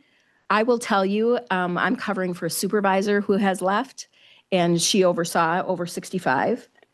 I probably get 4 different directions from Blues a day of do this different, do that different. No, that's not the right one. Can you check on this? Can you do? It's very interesting. So those are things that I think are very overwhelming to the people trying to spend time with people, to assess them, and to serve them. So who's Blues competition in this realm of clientele? There is none? There's nobody else. Oh, there's other agencies that have an HMO or an MCO. So is this where the counties that were allowed to go to, what do they call it? We tried to do it with Olmsted County a number of years ago, what do we call it? Where we insure, we do our own thing. We don't go to the Blues. County-based purchasing. Yes, yes. Okay, so are the county-based purchasing counties, they seem to be doing better in it, and maybe it's not this program? No, No, it's something no, else. Okay. no. Okay, 'cause they all, My question would be, do you believe that the folks would get a better, the same, or a worse level of service? I think we have excellent staff. I think it is really hard to do this service without adequate personnel to do this service. So you don't know. They would get Well, more timely. Oh, yeah. More time. Yeah, they would, I mean, Blues is very clear. You must prioritize their people. And that's in the contract. By having that in the contract, the list of people that you referred to previously, that list continues to grow. So do we go to the positive then if we do this? I don't know if we'll go to the positive because it is a transition, but disability services are also paid for on a fee-for-service basis. So that is another revenue stream. And when I say fee-for-service, it's like when you go to the doctor and you'd get charged for 15 minutes or a half hour of service. Now, Blues does fund at a higher rate. However, the administrative work that our teams need to do to meet the needs of Blues is much higher. so, okay, if there's a competitor, I think we should be talking to the competitor and try. It's not our decision to make. The Blues gets to choose who gets the contract. Yes. Yeah, but as a person signing up for, isn't this when they sign up for Medicare, Medicaid? No, this is past that. This is something different. Yeah, this is when you're over the age of 65 and you start to have challenges that impede your ability to function on a daily basis, not just related to Medicare. Okay, all right. So according to, I'm looking at page 10, right? So you would ultimately decrease the need in the FTEs, right? From 5.6 to 2.6. And then you would take that staff or rearrange staff so that you could Yes. better address the waiting list. of Yes. People who are trying to get service. Yes, Which is also something we get reimbursed for. yes. So And with Yeah. time, again, with time, you may see reduction in FTEs, but we have to get through that phase, It take- and that transition it likely period. would But take it's- a year. And but through it- normal attrition. It you still wouldn't comes lay down to anyone. netting out. Pardon me? It still comes down to netting out. You get rid of all the people, but we're still not netting out better. We don't. gain anything. System isn't designed for us to net out. But what I'm saying is that the whole point of this is a combination of better service, but also save money. Is that correct? Or are we just looking at, Oh, it's both. It's always both. well, that's what I'm asking. So Yeah. we should net out better. So even if we took a $230,000 loss projected this year and turned it into $100,000 loss, we got a half a levy point right there. Yep. Yep. Is that what we're trying to object, or is trying? In a roundabout, again, a big part of this is taking and utilizing the levy money to satisfy your mandates, Yes. your mandated services and programs versus something that's voluntary. Yes, Right. but still comes down to the end of the day, it still comes down. to And just it save means that the constituents who have been on our wait list, 150 of them who, money. Well, as I said, Yes. it's a combination of better Yep. service, but there also has to be a financial aspect to it too, Yes. to a Oh, certain yeah. extent. Like we kind of figured out how to save money too. You Yep. know, we got Right. two objectives. no, absolutely.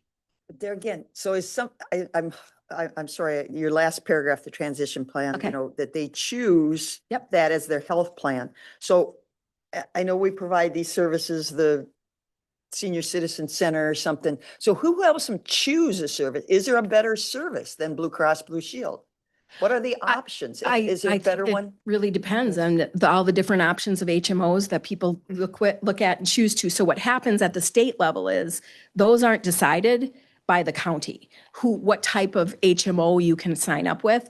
I believe the regulation is you have to have 2 options per county at least. It could be more. But it really depends upon what's available in your area. Yeah, but there I go back to that county-based purchasing. They keep talking about they're better at handling their clients than the commercial providers. So I guess I'm confused. I with guess I'm not county-based sure what you're purchasing. referencing. I don't think know, that's but, different. but I don't know who guides them in choosing if Blue Cross Blue Shield Oh, is. are you talking about when people go to like, in look at their options for when they first choose a medical plan associated with Yeah, Medicare? am I confusing them? That's an initial education piece. I know what you're talking about now, Commissioner Ward. Oh, they messed those Yes. programs up this year and my husband was fussing over those Yeah, things that was for. terrible. Yes, Yeah. there's a lot of That's not- different, yeah. That's not what we're talking about here. Nope, it's a different Okay, issue. Okay, but it seems like if there's somebody else that we could get them to choose that would benefit us. So, I don't- There Yeah. a desire to move forward with this concept? Do you have additional questions? I mean, I truly don't understand it yet. Need more Do the- information to make an informed decision. We wanna Yeah, hear- my big thing is it's, I get the whole concept of service, but we're signing up for something else that it definitely could cost us even more money that, No, we're just gonna try to do what we're not doing now. Yeah, it's We're fulfilled. trying to lose less. Yeah, yeah, Trying to Lose lose that. less. yes. yeah. yeah. That's a great- that I don't know, 'cause Mandated you said it's and- gonna take more to do it their way and so all I That's see is- Blues. That's Blues, the one we're trying to leave. That paperwork function, right? We wouldn't have to be. Yes. Like you said, I don't understand it fully. but- If we, Bring it back. we don't know what the Okay. unintended consequence may be. And, you know, That's what I'm going for right there. We don't know the end. It's hard to know. What I can say is that there's a volume of people that are Medicaid or state, Minnesota state, that we will need to cover. It's a much smaller number. It will allow us the people opportunity to serve those 150 people on the wait list. I guess if it's mandated and Yeah. once and they're we off can the- always go back though, right? I mean, this isn't a do or die You decision. that's can, but forever it's a big jump back. back. But if we find that it fails And that's why. and then we could But go once back. they're off the wait list, that's when the staffing levels could potentially be less. Well, potentially, but You eventually will catch I it. will tell you this, It'll never get less. I haven't seen disability area is expecting to grow and grow and grow, Because of as is the aging. population. And you know, as old people are, yes. are It's the going- aging population and people with disabilities. That's who we're looking at. And I don't see that population shrinking. And when it is, Dwayne will rub it in. He already went. And to he that. can. I would love to see that happen. Gray and that facial hair. That was an unfair cheap shot. It's because you're coffee drinkers that you need. And just speaking of which, 5:15 Yeah. committee of the board, 5:30 health board, 6 Yeah, o'clock. yeah, okay. Yes. All right. Thank you. So can we take that 2-minute break? Yeah, okay, I'm calling this part of, this working session adjourned. So Maureen, maybe this will help a little bit. Item 2.2, we had The board? First item is discussing, well, let's just start by saying, I think Commissioner Vagley is withdrawing item 2.2. yes, last night, we had a steering committee meeting for the homeless shelters at St. Paul's Church, and we think we have developed a different emergency shelter plan for aging. So we can pull that off. Okay. Okay. Item 2, then we'll start with item 2.1, discuss townships proposing to take over zoning administration. So this was something I was interested in having a conversation about. And where are we? This is your, This is number 2, so if 3 people want to do it, we're gonna then do it at a regular board meeting or another one of these. Okay, so. It's a discussion. Yep, it's just a discussion. But I guess we're not part of the decision making. If they choose to do it, we don't really have No, that is a true. vote or That is say. true. However, if you read the article in the Winona Post, some individuals, some township supervisors say the reason that they're wanting to leave is because we don't do home inspections and that's a thing that they want.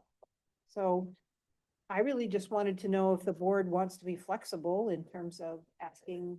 I know that Ross has spent some time sort of talking to township officers and finding out what they think and why they think it, but it would be, if we want to offer that sort of thing or any other flexibility in terms of, asking them if they, would they reconsider if we did this or this, so. I just want to have the conversation. I support the idea. Yep, that's part of.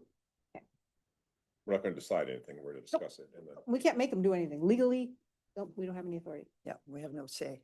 That's, Mm-hmm. yeah. Okay, so that's at least 3. So we'll move on. Item 2.3, discuss receiving a report for opioid expenditures. Some of you may have noticed there was some letters to the editor in the Winona Post a couple weeks ago. While I think that some of the criticism was fair, there were some statements about things that we have funded with the opioid settlement funds that I think were inaccurate. So I would like staff to go through with us the things that we have funded and how much the cost of each of those were and what the benefits were, how many people were served. I'm interested to know if others would be wanting to have that report as well. I would support that. I had the same conversations with Maureen over some of the things I was reading and, was told, well, that's not true. So I would hope that, I don't see him online, that he could put some clarification to it if we do get the Winona Post involved, yes, since he stirred the pot. Yeah, I don't want staff to take a huge amount of time though, because we've got a lot of other things and it's, I think they are most of the way there with that report we got at the opioid settlement committee Yeah, meeting the other day. yeah, just those meeting minutes probably would suffice a lot of the discussion. Maybe if we had counts of the Carol Akeley stuff and then counts from the navigator in terms of service. There was a count, but maybe number of people, different variety of the services that they help them with. Fair enough. Okay, all right, so that's it for the committee of the board. Commissioner Ward, you want the gavel? No, that's okay. Community Health Board, we're good. We'll call to order the Community Health Board. Item 2.1 is the January 13th meeting minutes. Move to approve. I'll second. We have a motion by Commissioner Vagley, second by Commissioner Meyer to approve the meeting minutes from January 13th. I see Dr. Adine has joined us. Yep, I saw him come in. Any discussion? If not, all those in favor say aye. Aye. Opposed, nay. Okay, meeting minutes are approved. Chairperson report, we did have a SHAC, a State Community Health Service Advisory Committee meeting virtual. I'm not sure, Commissioner Meyer, I think you, Virtual. I didn't come back after lunch. okay, all right. They were referring to, the corner of public health, and public health has been under a lot of scrutiny lately. But we have a lot of, in a lot of our lives, social erosion and social media playing into a lot of our information, good information, misinformation. It's debatable, but it is compounding the challenges of burnout in public health staff across the nation. It's not unique to Minnesota or not unique to Winona County by any means. And there's many, many competing responsibilities, money fundings and mandates, and there's just continually a push and pull as to the mandate and if it's being funded and how it's being funded. And in my own observation, it seems like every time public health gets some money, the state staff tends to grow faster than anything else, and they add people to administrate or a new grant. So I have heartburn over that. Another one of the other doctors or health people, I apologize, I don't think she was a doctor. Measles. Measles was a discussion of the outbreaks of measles in our communities. And I don't think we've had, I look at school teacher, have we had big, are you knowledgeable about any measles outbreaks in the public school I'm not systems? knowledgeable. I haven't. We've got Jackie and Dr. Hadeen. Yeah. I don't think in Minnesota it's. Yeah, it's a big pretty- thing.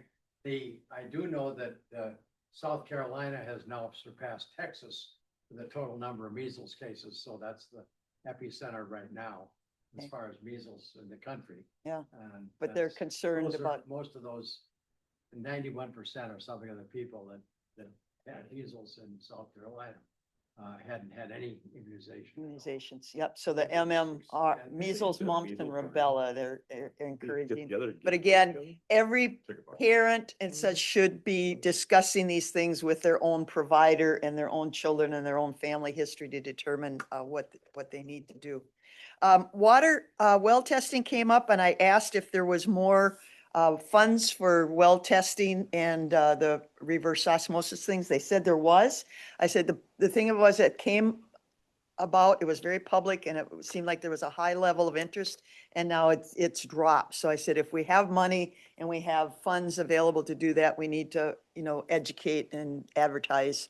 And one of the staff members was supposed to get back to me on that. We have the county fair coming up and I know the soil and water booth is always a good asset to do some of those things. So I'm hoping we get some more information. But they said there was still money available for water testing and reverse osmosis systems.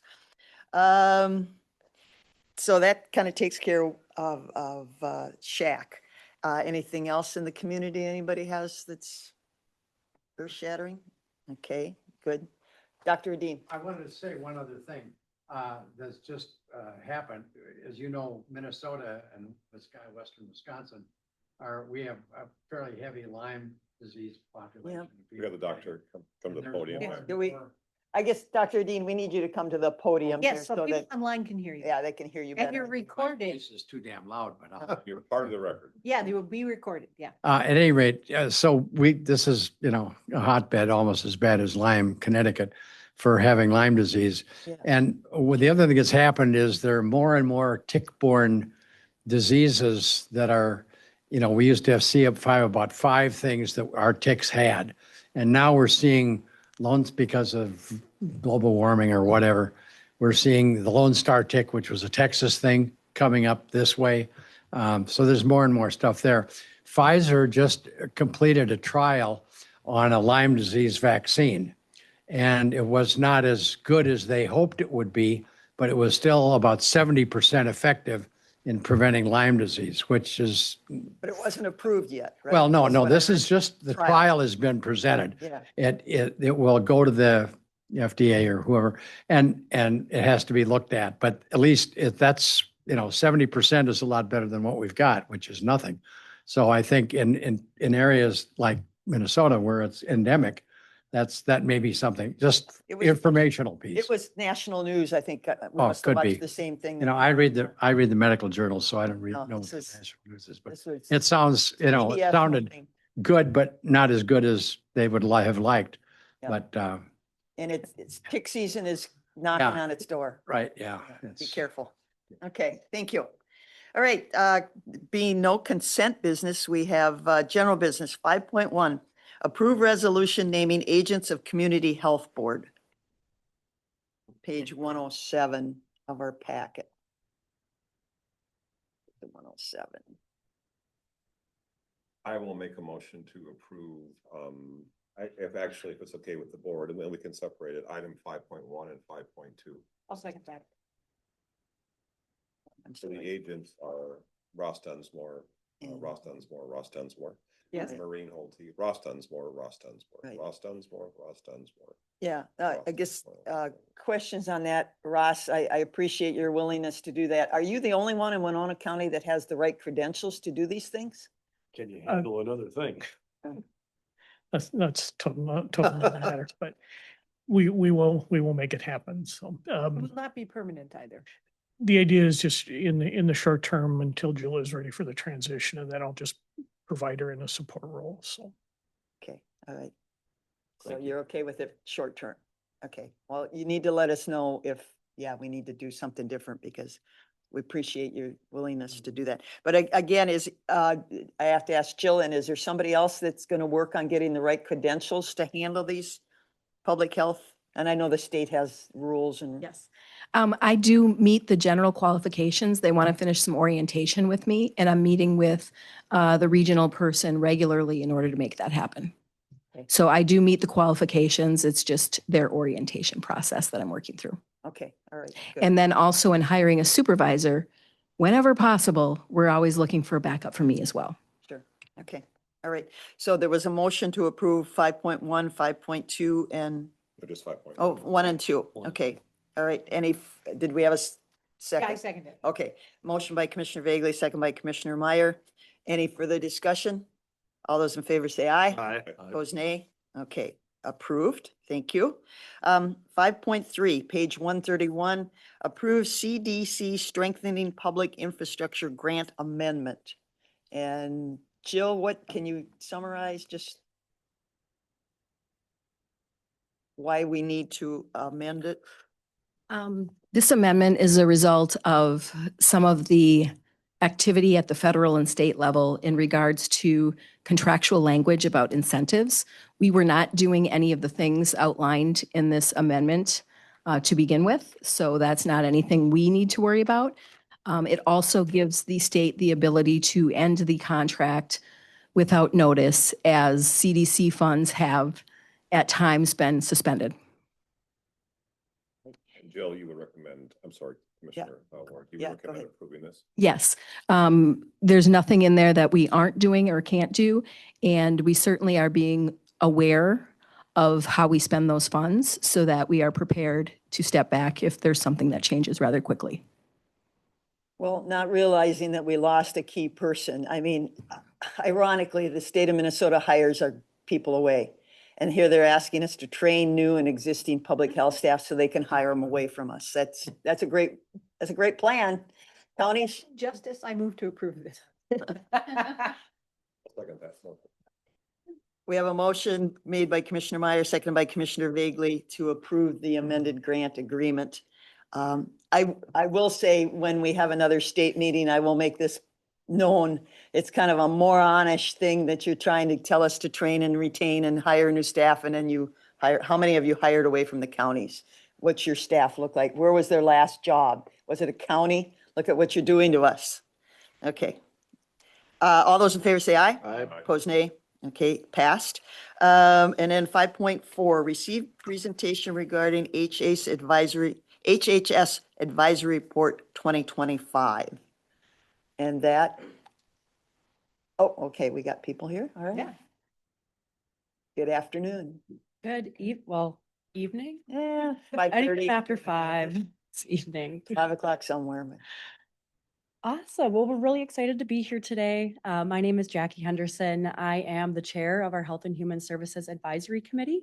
I've served on the committee since 2024, and then I was chair in 2025, and then reappointed as chair for this year. And with me is Sarah. I'll let Sarah introduce. Yeah, I'm Sarah Fonbud. I'm the vice chair. And so we split the committee into two. We have health and human services, and I lead the human services. Yes. So the purpose of our presentation tonight is to provide you an update of the topics that we've discussed from the past year. And we feel that these topics were the most important ones that surfaced throughout our committee meetings. And both our committee members and county leadership that are involved in the committee recommended this approach as a way to strengthen our communication and improve our alignment with the board. So I apologize. I'm sorry. What, this was not in our, But I can't find it. I'm either. looking for it. It was like on 110. Yeah. 110? Just gotta go backwards. Yes, that's what's confusing. Oh, There okay, you go. there it That is. one There it thing, is. yeah. Okay, thank you. Yes. We didn't have a um, page number on our agenda. Okay, thank you. Yeah, so a little bit of background. In April of 2025, the main Health and Human Services Committee divided into two subgroups of the committee. So we had our public health focused group and then our human services focused group. And those two groups met on the alternate months that the full committee did not meet. When we would reconvene during our full committee meetings, we would share updates and report outs from what each committee worked on, as well as discuss any items that those subgroups felt was relevant for the whole committee to discuss. So looking ahead into the future, we plan to provide the board a formal kind of informational report each year that summarizes the committee's work. As well, we would like to build the structure to offer recommendations on any current matters that you will be discussing to ensure that our advisory role remains aligned with issues that are shaping our operations. So the slide that you'll see, this is Public Health Subcommittee focused work. So we talked a bit about Minnesota immunization rates. Dr. Adine and Dr. Osterman are our two medical consultants for the Community Health Board. You might recall that in August of 2025, they provided the Community Health Board with an update on Minnesota immunization law, current statewide vaccination trends. And then they also provided that same deep dive of information for our public health group. Our discussions really focused on how legislative changes and public perceptions can influence vaccination rates across the state. And it also sought to understand what the county is currently doing to educate, promote, and prevent communicable diseases that are vaccine preventable. We also reviewed several community health initiatives. A few environmental health areas were private well testing, as well as air quality alerts. So seeking to understand what the county is currently doing to assist private well owners in testing and getting mitigation if their wells were to test for contaminants. And then also understanding how the county sends out any alerts relating to like air quality alerts and stuff. And then another area we focused on was talking about substance use and opioid overdose prevention. Also just seeking to understand what the county was currently doing to address substance use, talk about harm reduction, Narcan distribution. Are there any community trainings happening? However, the committee has not really had further discussions on this because we didn't want to be duplicative of what the opioid settlement committee is doing. That said, if the opioid settlement committee was interested in having our public health group look further into an issue or advise on something, we're still there to do that. We just don't want to duplicate the work. Another area we talked about were dental clinics. So we had learned about some of those dental clinics that come to our schools and provide free preventative dental care for youth. And talking about how can we expand access to this or increase availability of this service because dental access continues to be a pressing need in the community. And then we talked more about broadly what is Winona County doing to ensure that we are meeting our foundational public health responsibilities, especially as they relate to immunizations. And the public health responsibility is to prevent communicable disease. And so we just talked more about what that looks like and the programs that we offer to do that. Next slide, please. Okay, a big part of our time was spent reviewing the various public health grants that support our public health department. And Emily Volkman at the time provided a pretty in-depth portfolio of how all our public health services are funded, the requirements behind these grants, and how the grants can shape our local priorities. So there are over 20 public health grants that I don't think it's exactly 23 because things have changed, but approximately 20 public health grants that each have their own objectives, their own reporting requirements, their own timelines, spending guidelines, all of that stuff. And so reviewing those guidelines really just helped the committee further understand complexity of funding streams that support our public health services. And then given the number of grants and the depth of them all, the committee decided to focus specifically on the Foundational Public Health Responsibilities Grant, as this grant is kind of designed to strengthen our capacity to meet foundational public health responsibilities in our local jurisdiction. Next slide, please. So building off of that, that foundational structure area, that was probably the biggest theme of our discussions into the end of the year. We wanted to talk about possible uses for that funds, what's currently being done to, or what those funds are currently allocated towards. But we talked about different ideas such as strengthening data systems, improving our outreach, standardizing our processes and protocols, and just really ensuring that the county can meet those public health responsibilities. The last area that the public health subgroup worked on was talking about our community health needs assessment process and the community health improvement plan that results from that. So just also seeking to understand what the county does and what the statutory requirements around community health improvement plans and community health needs assessments are. And the subgroup did express interest in strengthening its alignment between community needs, public health planning, and the committee's advisory role as we continue into 2026. Next slide. So I'm here to talk about the Human Services Subcommittee. And the first thing that we started talking about is our outreach to promote county services. So we have a mix of providers and people who work with the county and people like me who are just, receive services, say. And so we have various different resources. And so, that gives us some opportunity to outreach to various different groups. So we thought about social media, school newspapers, resources on the website, print materials, community events, and, outreach to places that we have some, so for instance, outreach to Winona State where I teach. We are using the minds of the committee, if you will, to try to outreach county service, to promote county services. And we spent a lot of time, actually. We've been really spending a lot of time lately doing policy review, and this is a mouthful, so I'm going to try to say it correctly, of the Minnesota African American Family Preservation and Child Welfare Disproportionality Act. I'm going to call it the Act. That it's really a mouthful, but we saw a presentation in the September meeting.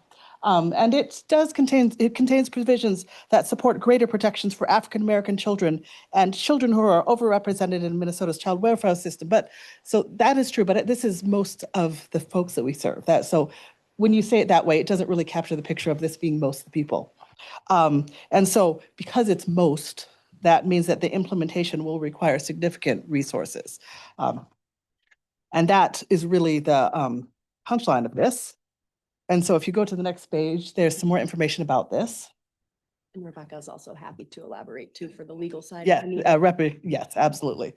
So this is just some of the legal information about the act, which I am not going to call by that long name again.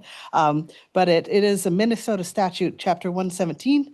And so it requires what's called active efforts, which is something that's very tricky to understand. And we've spent a lot of time trying to wrap our heads around what active efforts means. But what I do understand is that this means a lot of work. And so a new cultural competency training, so limit use of emergency removals, foster care placements, and termination of parental rights. But really, so what this means is that, if you think about, it means that you're more actively working with the families, which is just a lot more work.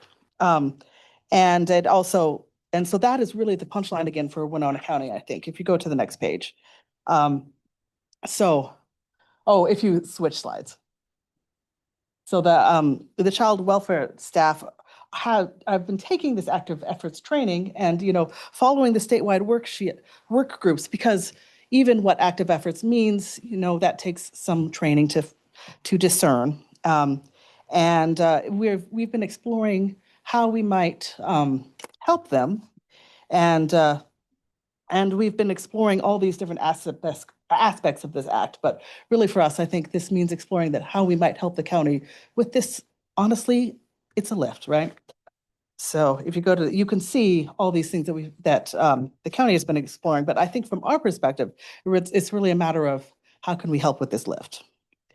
So if you go to the next slide, we'll talk about our potential projects. Before you go to that, maybe Ms. Church can fill us in, because there's currently a lawsuit over this whole thing. And where are we at on that? So to the best of my knowledge, the lawsuit really wasn't about if The act, it was. right, it was more about The how modeling. it's implemented in Hennepin County because they were a phasing county. Mhm, So they were rolling it in slowly because it is a big lift. mhm. And so my understanding of the lawsuit was that somebody that said that they would qualify, but they weren't having the active efforts because they weren't one of the, they said like, we're gonna take one They of can 10. choose, yeah. Right. So, so it really is about Hennepin County and how they were phasing it in. I will say, I don't think Hennepin County was doing anything wrong. They were just trying to figure out how to take on such a big thing. So to the best of my knowledge, any lawsuit was specific to Hennepin County and will not affect the act as a whole or Winona County. I do know AMC, and I don't know if Micah too, though, but we were looking at trying to phase it in a longer timeline. There was a bill that was trying to ask for money and Time. Shannon Watson's email, Micah update email from this week indicated that didn't get enough votes to even get out of committee. Okay, so it out of didn't go committee. anywhere. Okay, all right. Thank you. I read that too. Do you know why, why it couldn't get out of committee? Because it wasn't opposition to it. There just wasn't, to me, there's gotta be enough consensus around this, either fund it or take it I off the totally county. agree with you. But state legislators don't think that way, unfortunately. I'm just curious why it didn't get out of the committee. Does anybody know? I don't know why. I understand. For like myself, all child protection, do not think this is a bad idea. We want to help families to the max we can. We just don't have money to do it. Right. And so I don't know if they didn't want to touch it because then it made them look bad for touching this thing that looks really They good on create- paper. Yeah. Or they part don't of it. have any money anyways. I don't know why. I think it's both the optics in my observation, right? Everybody agrees it's something right. It's the right thing to do and everything, but we don't have people trained in it and we don't have the workforce to support it. And And some information I just received today, even the trainings, I don't. Even the trainings that are currently out there are not adequate trainings or appropriate trainings. So when we're trying to even work ahead and we're trying to be wise with how we're doing things, it doesn't matter. They're not going to count and they're not enough. So we have to wait. And anything that was done is not going to count. So we're going to have to, yeah, it's a mess. yeah, it is kind of a mess. Yeah. Okay. All right. We agree. So the potential projects that we've been thinking about include developing promotional materials and communications and carrying out some of this outreach. So we're really trying to have a more, I would call it a more active flavor to the committee than I've seen in the past. And also, we've discussed establishing a work group to support implementation of the act. And I was going to add to this that we've also talked about data gathering and feedback opportunities because we do want to leverage all the brains in that room. They have lots of different perspectives. And so that's a great thing to do with that committee as well. And if I can add, Sarah, like it's great really talking about it in this committee. I attend these meetings because there is so many people from so many different areas that come. We can discuss, is there ways we can utilize what's already in our community? Is there ways we can partner? So the county's not taking everything on and the county, and we're not reinventing the wheel. So it is a really great, I think, a topic that we continue to discuss as we utilize other people and they know all the resources. And again, how can we partner? How can we utilize what we already have? Or maybe we kind of have it and then we can work together to make it work how we need it to work. Yeah, I absolutely agree. And that is what we have for you. But if you have any questions, we're happy to take some questions. Not of lack of what you can do and want to do, but thank you. Thank you. Thank you. The one thing, to call it the Minnesota African American Family Preservation, I mean, it should just be child welfare Yeah. and preservation because That's part of the lawsuit. people are saying, yeah, they kind of singled out a specific group of people, which in this day and age, I don't know why they did that. Well, my understanding of the Well, I would the background is it started many years. disproportional. Many Yeah. years ago, it started as just the African American Act, such as we have the Native American Mhm. Act. So, but that tried for 1 or 2 sessions to pass and it didn't. So they added the disproportionality to get it passed. So that's why I assume it has such a long title because it started out specifically just for the African American Act to be similar to Native American Act. Okay, but it's really all children. It really, yes. Yeah, it's not, you don't have to be of a certain ethnic group to, No, it will be if you, the disproportionalities will, to the best of my knowledge, currently will include, mental health conditions of the child or the parent. If they are in poverty, which I would say, to the best of my knowledge, 95% of them are, because 95% of them, all have court-appointed attorneys. I actually only have one parent that I can think of that we have an open case on that didn't qualify for a court-appointed attorney, so they are at the poverty level. Homelessness will be controlled. I think controlled substances will end up being in there. The thing is, this agency or this group that they created, there's talk that they could change it every year based on the numbers, which will get complicated as well. But currently, based on what I know, it will be 95 plus of who we currently service. yeah, okay. Yeah. And I feel like I almost wish that we could have the staff not do anything until, I think it's gonna die. It's just, I don't know. I hope it's gonna die its own death.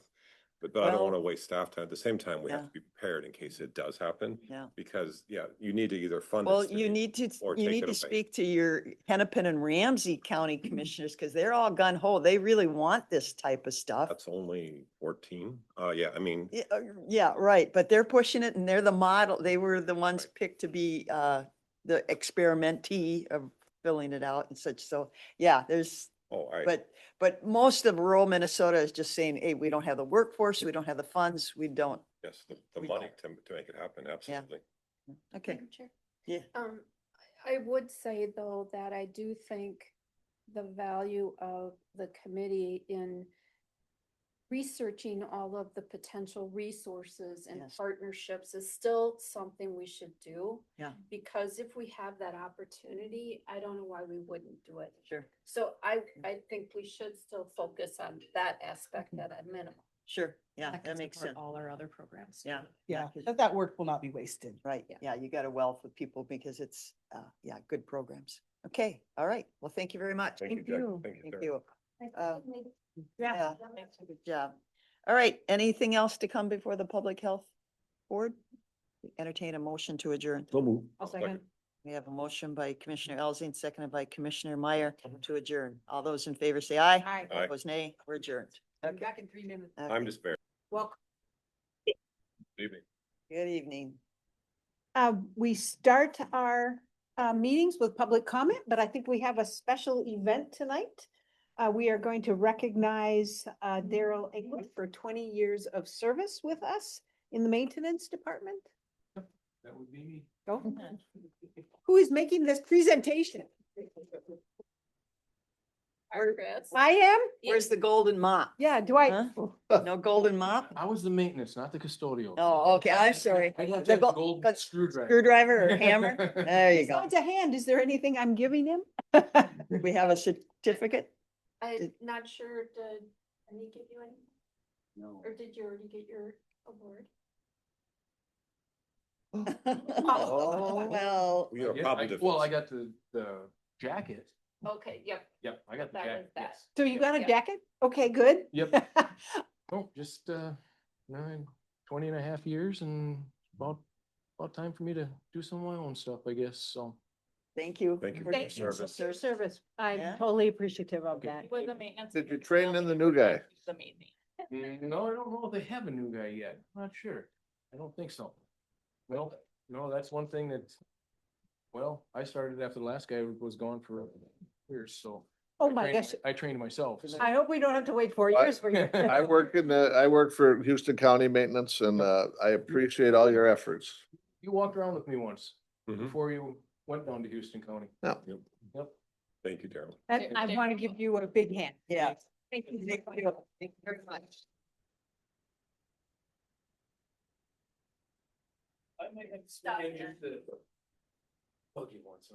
Well, you're still gonna pay, we're still gonna send you the tax bill. Oh, what Property. kind of, Yeah. is that? I don't know why she had to bring that up. Enjoy your retirement. Because I haven't got my Winona County one, but I've gotten a couple other county tax bills. I don't know where the Winona County one is. I'm sitting by a buggy, Okay, don't worry. sounds I good. can't get to your room unless somebody lets me through. I'm sure but- somebody can let you through. I'll twist Charlie's arm. All right. Sounds good. Congratulations. Thank you so Thank much. you. Yep. Yep. See you, don't worry. Yeah, enjoy the retirement. Yes, that's fabulous. Okay, so we start our meeting with a public comment period. If anyone who's here in the audience has some thoughts that they would like to share with us, please come to the microphone. Please tell us your name and address. Sure, is there a bailiff for these notices? Could probably hand them to the county Administrator, yeah. And if you can, please try to limit your comments to 2 minutes. I do have 1, 2, 3, 4 that are willing to give me their 2 minutes. I don't think it works that way. Could you give them, do you have your comments written down and they could come make them for you? Oh, do they just want to finish reading public notice? Sure. All right, gratitude. Okay, so, All right, this is public input notice, state and county. and your name and address. Danielle Marie, Kingdom Whisper Ministry, P.O. Box 18, Minnesota City, 55959. We are adopting the elements of this letter for our community. Our United Republic, 27 Trinity Place, Unit 114, New York, New York, 1006. Reason, Charlotte County Community Public Notice of Appearance of the American Republic. Our United Republic elements of intentions going forward. Jurisdictions, Inter-American National, North American, Continental Territory, United States, Domestic General Law and Equity, National Response Framework, Region 04, Florida State Territory, Emergency Response Plan, Region 06, Charlotte, Sarasota, and Lee County Communities. Article 1, this notice's intent and purpose is to give rise to the Charlotte County community as well as the Inglewood area and Gasparilla Island area that our organization has taken permanent station as a private public political body politis with capacities as an American veteran organizing alliance. United States Treasury Direct Registry Trust Entity and an authorized North American private securities originator in the form of an American religious establishment as referenced in the American Bill of Rights. Amendment 1.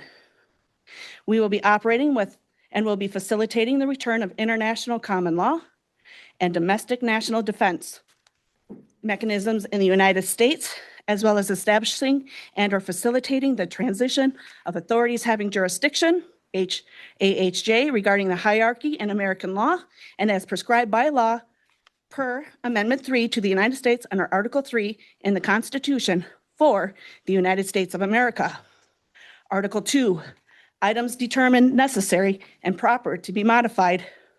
1, private qualified individual primary residence without encumbrances shall be moved out of the public and into a private North American holding company administered by local community delegated individuals and no longer taxable with the assistance and guardianship of the United States military judge advocate generals. 2, an American veteran. Can you wrap it up or transfer to the next individual? You go, Thank you so much. We're at number 2. Number 2, an American veteran, Oh, yeah, Oh. please tell us your name and address. Thank you. forgive me, Thanks, Josh. I am Tracy Hazelton, address P.O. Box 20, Minnesota City, 55959. 2, an American veteran militia will be established and regulated by the United States Marine Corps, Division Street. All public service and private or public service facilities, spaces, and judiciaries will be operated in conjunction with the United States military judge advocates with capacities to include U.S. militia and state guard territory mechanisms of regulation.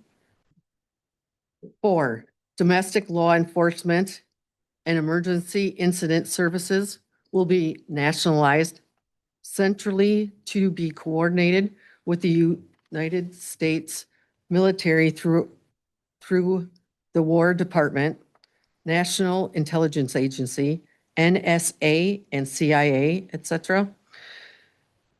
5, healthcare and general welfare origins will descend to a private/public community organization level for individual assistance.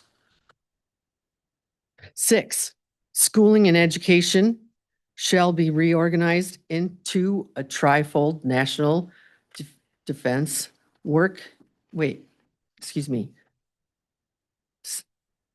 state workforce and community government, social and civic-based system.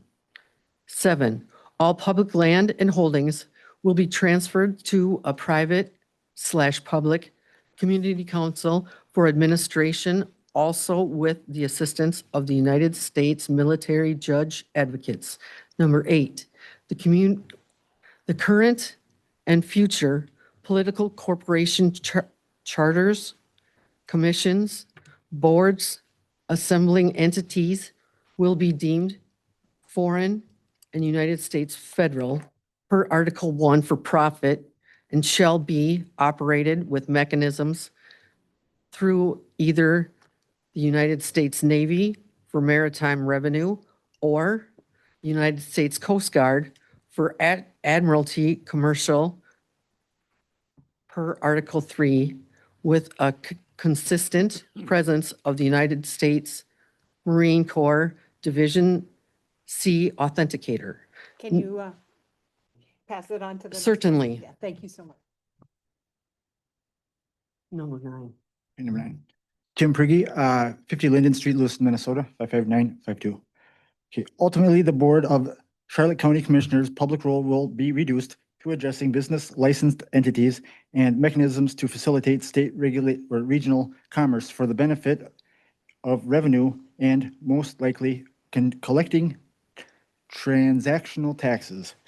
Number 10, finally, the area known as West County, Inglewood, as well as all land south of El Jobain Bridge, south of Minnesota Branch Road is in South Sarasota County to Boca Grande Pass and to the northern edge of the Mayaca State Forest is intended to be moved into the Department of the Interior as a unified national parkland. Each department and system assembled shall be audited and reconciled, or what is known as doged, prior to its transition to the new jurisdiction platform.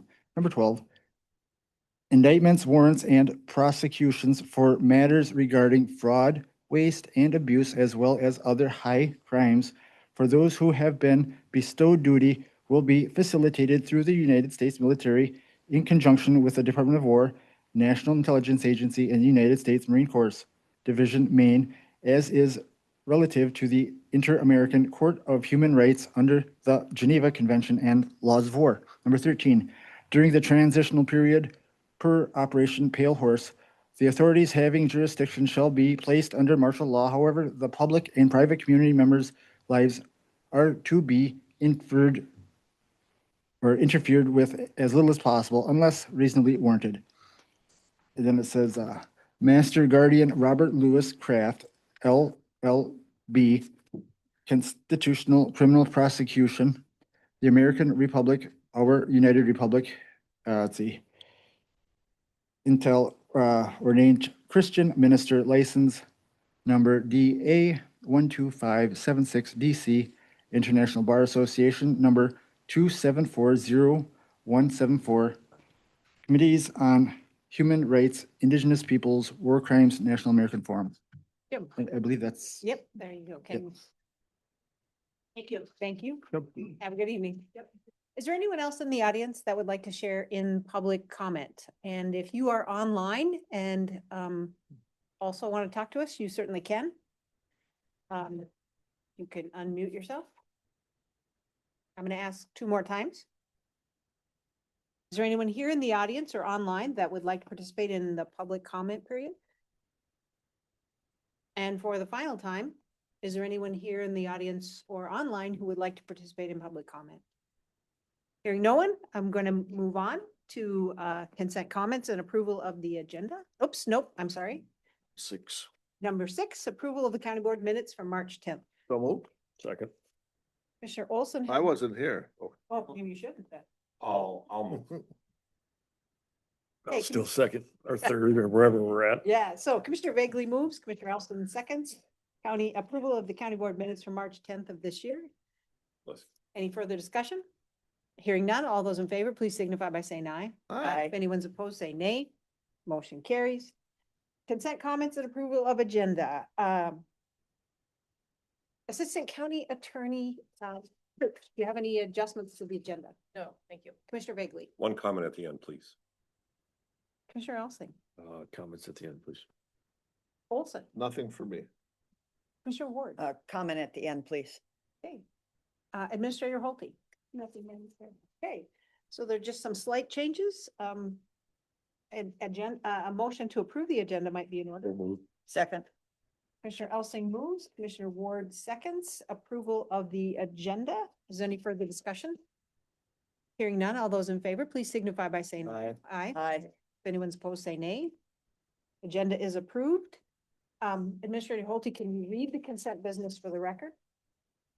8.1, approve resolution appointing Ross Dunsmore as Community Health Services Administrator 8.2, approve county board chair recommendation for Human Rights Commission applicant. 8.3, approve resolution LV 214 premises permit application for the horse. 8.4, approve CDC strengthening public health infrastructure grant amendment.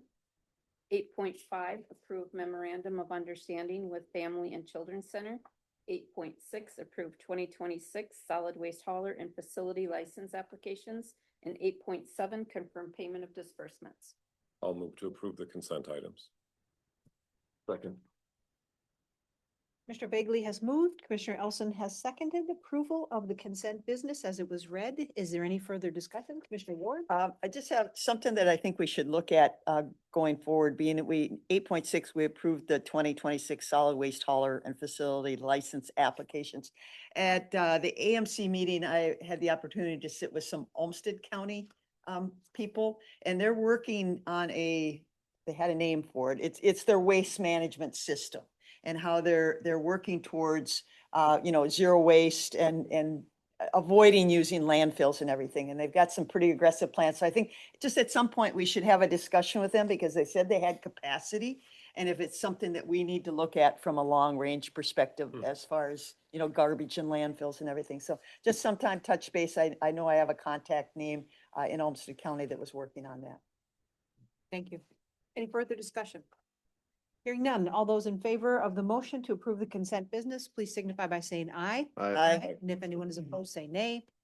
Consent business is approved. We move on to general business. Item 9.1, discuss and or appoint citizen advisory committee members. Picking This- 1 out of 2, correct? Yeah. One vacancy. But This we is on also page- have, don't we have what's the ad litem? Is that the right term? Ex officio. Ex officio. So we have 2 vacancies and 2 applications. We have 2? This is on page, One vacancy, one. 1 out of 2 is what I was saying. We have to pick 1 out of the 2. Is the way I understood it, correct? oh, One vacancy. 2 vacancies. 2 vacancies. EDA. Personal Board of Appeals has 1 vacancy and no applications received. Oh, okay. EDA has 2 vacancies and 2 applications. Yes. Oh, okay. I Okay. misunderstood that. Yes, Commissioner Ward. And Well, guess I that's did, 50. I took the opportunity to get a hold of Mr. Havener, Yeah. because he did not list any work experience or education or anything. And his comment to me was he didn't know that that was required. I don't know if we don't put that in there, but I mean, I've always been, I think our application process is too cumbersome.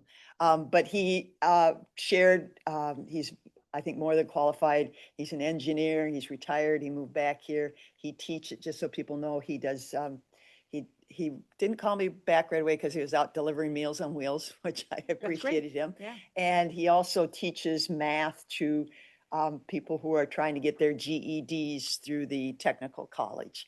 And he's an engineer and he has a lot of experience. I want to say he worked on panels that went on one of the space shuttles. I thought that was pretty cool and stuff. So, Yeah. I mean, I did have a nice conversation with him. So I would move to appoint both people to the EDA. I'll second that. I apologize. I don't know, but it was more of an application. I don't know. Barry Olson. Yeah, I don't know him personally, but it looked like his application, he was more than qualified. I forwarded the request for membership to both of these gentlemen. So I happen to be related to one. Oh, now that might change my, Commissioner Ward has moved and Commissioner Bagley has seconded approval of both of the candidates, Terry Olson and G. Charles Havener, to the EDA. Is there any further discussion? Hearing none. All those in favor, please signify by saying aye. I, And if anyone is opposed, please say nay. Motion passes.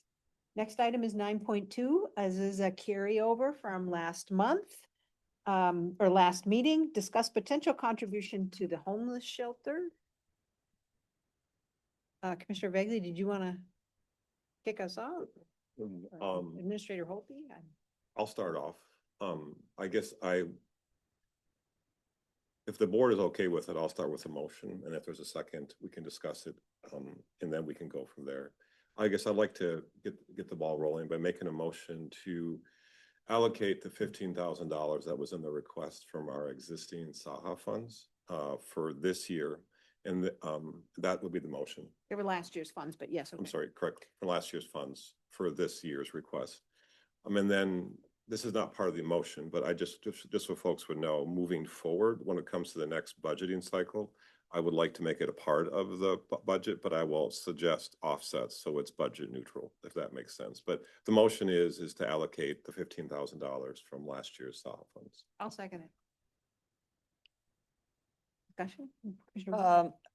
I did not see any additional information, what they were gonna use the 15,000 for. It was referenced last time. It was kind of like staff or people. It wasn't a tangible, concrete, remodel project or anything. And unless that's changed, I didn't see anything there. And then I did ask if the city was, contributing any of their SAHA dollars to this endeavor. I think Administrator Pulte has it. I have your answer. Okay, thank you. The city has not used any of its SAHA allocations towards the day or overnight centers. To date, the city is using its SAHA allocations for owner-occupied rehabilitation projects for low to moderate income households. Then we're doing. And, but we got no breakdown of what the 15 was gonna be spent for. It was or part of the anything. original request. Yeah, but I don't remember You remember? a I could budget. probably dig it up, but Yeah. doesn't matter. Was it in terms the of last vote. bucket? Yeah, because I said I would prefer something I can put my hands on. If we're just gonna pay staff and It was going to go Stuff. towards staff. Yeah. Put it in the it last wasn't, packet? because It was in the original request. it had been alluded by a private It's not citizen. provided. It was No, not provided, okay. No. Not in the last packet, but it was Oh, written originally. Yep.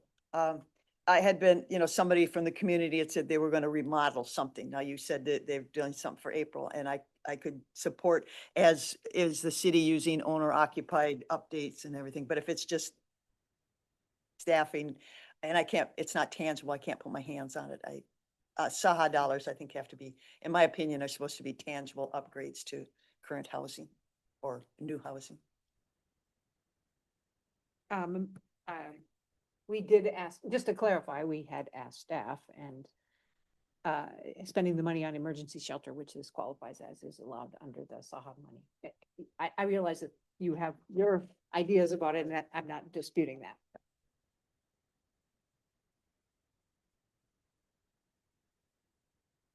When Commissioner Bagley originally brought this up, I was supportive of of it being budget neutral. I don't want it to be another expense. And as it is, I think it's an appropriate use of the SAHA fund, so I would support it.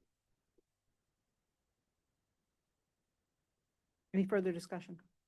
I'm gonna go back and just the same soapbox I'm on. It's a dangerous slippery slope when we start getting involved in this. And the reality of it is I don't want to take the momentum away from the private sector that's trying to fund this. And I've said it how many times, there's a noble cause around every corner, and the traction sits there with a group of people to continue this. And I bring back to what I brought up in an earlier meeting today.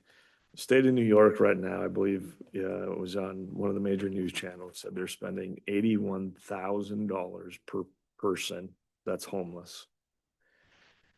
If they haven't figured it out at a government level, I'm not sure how we're gonna figure it out at a government level. And you start a precedent of build it and they'll come.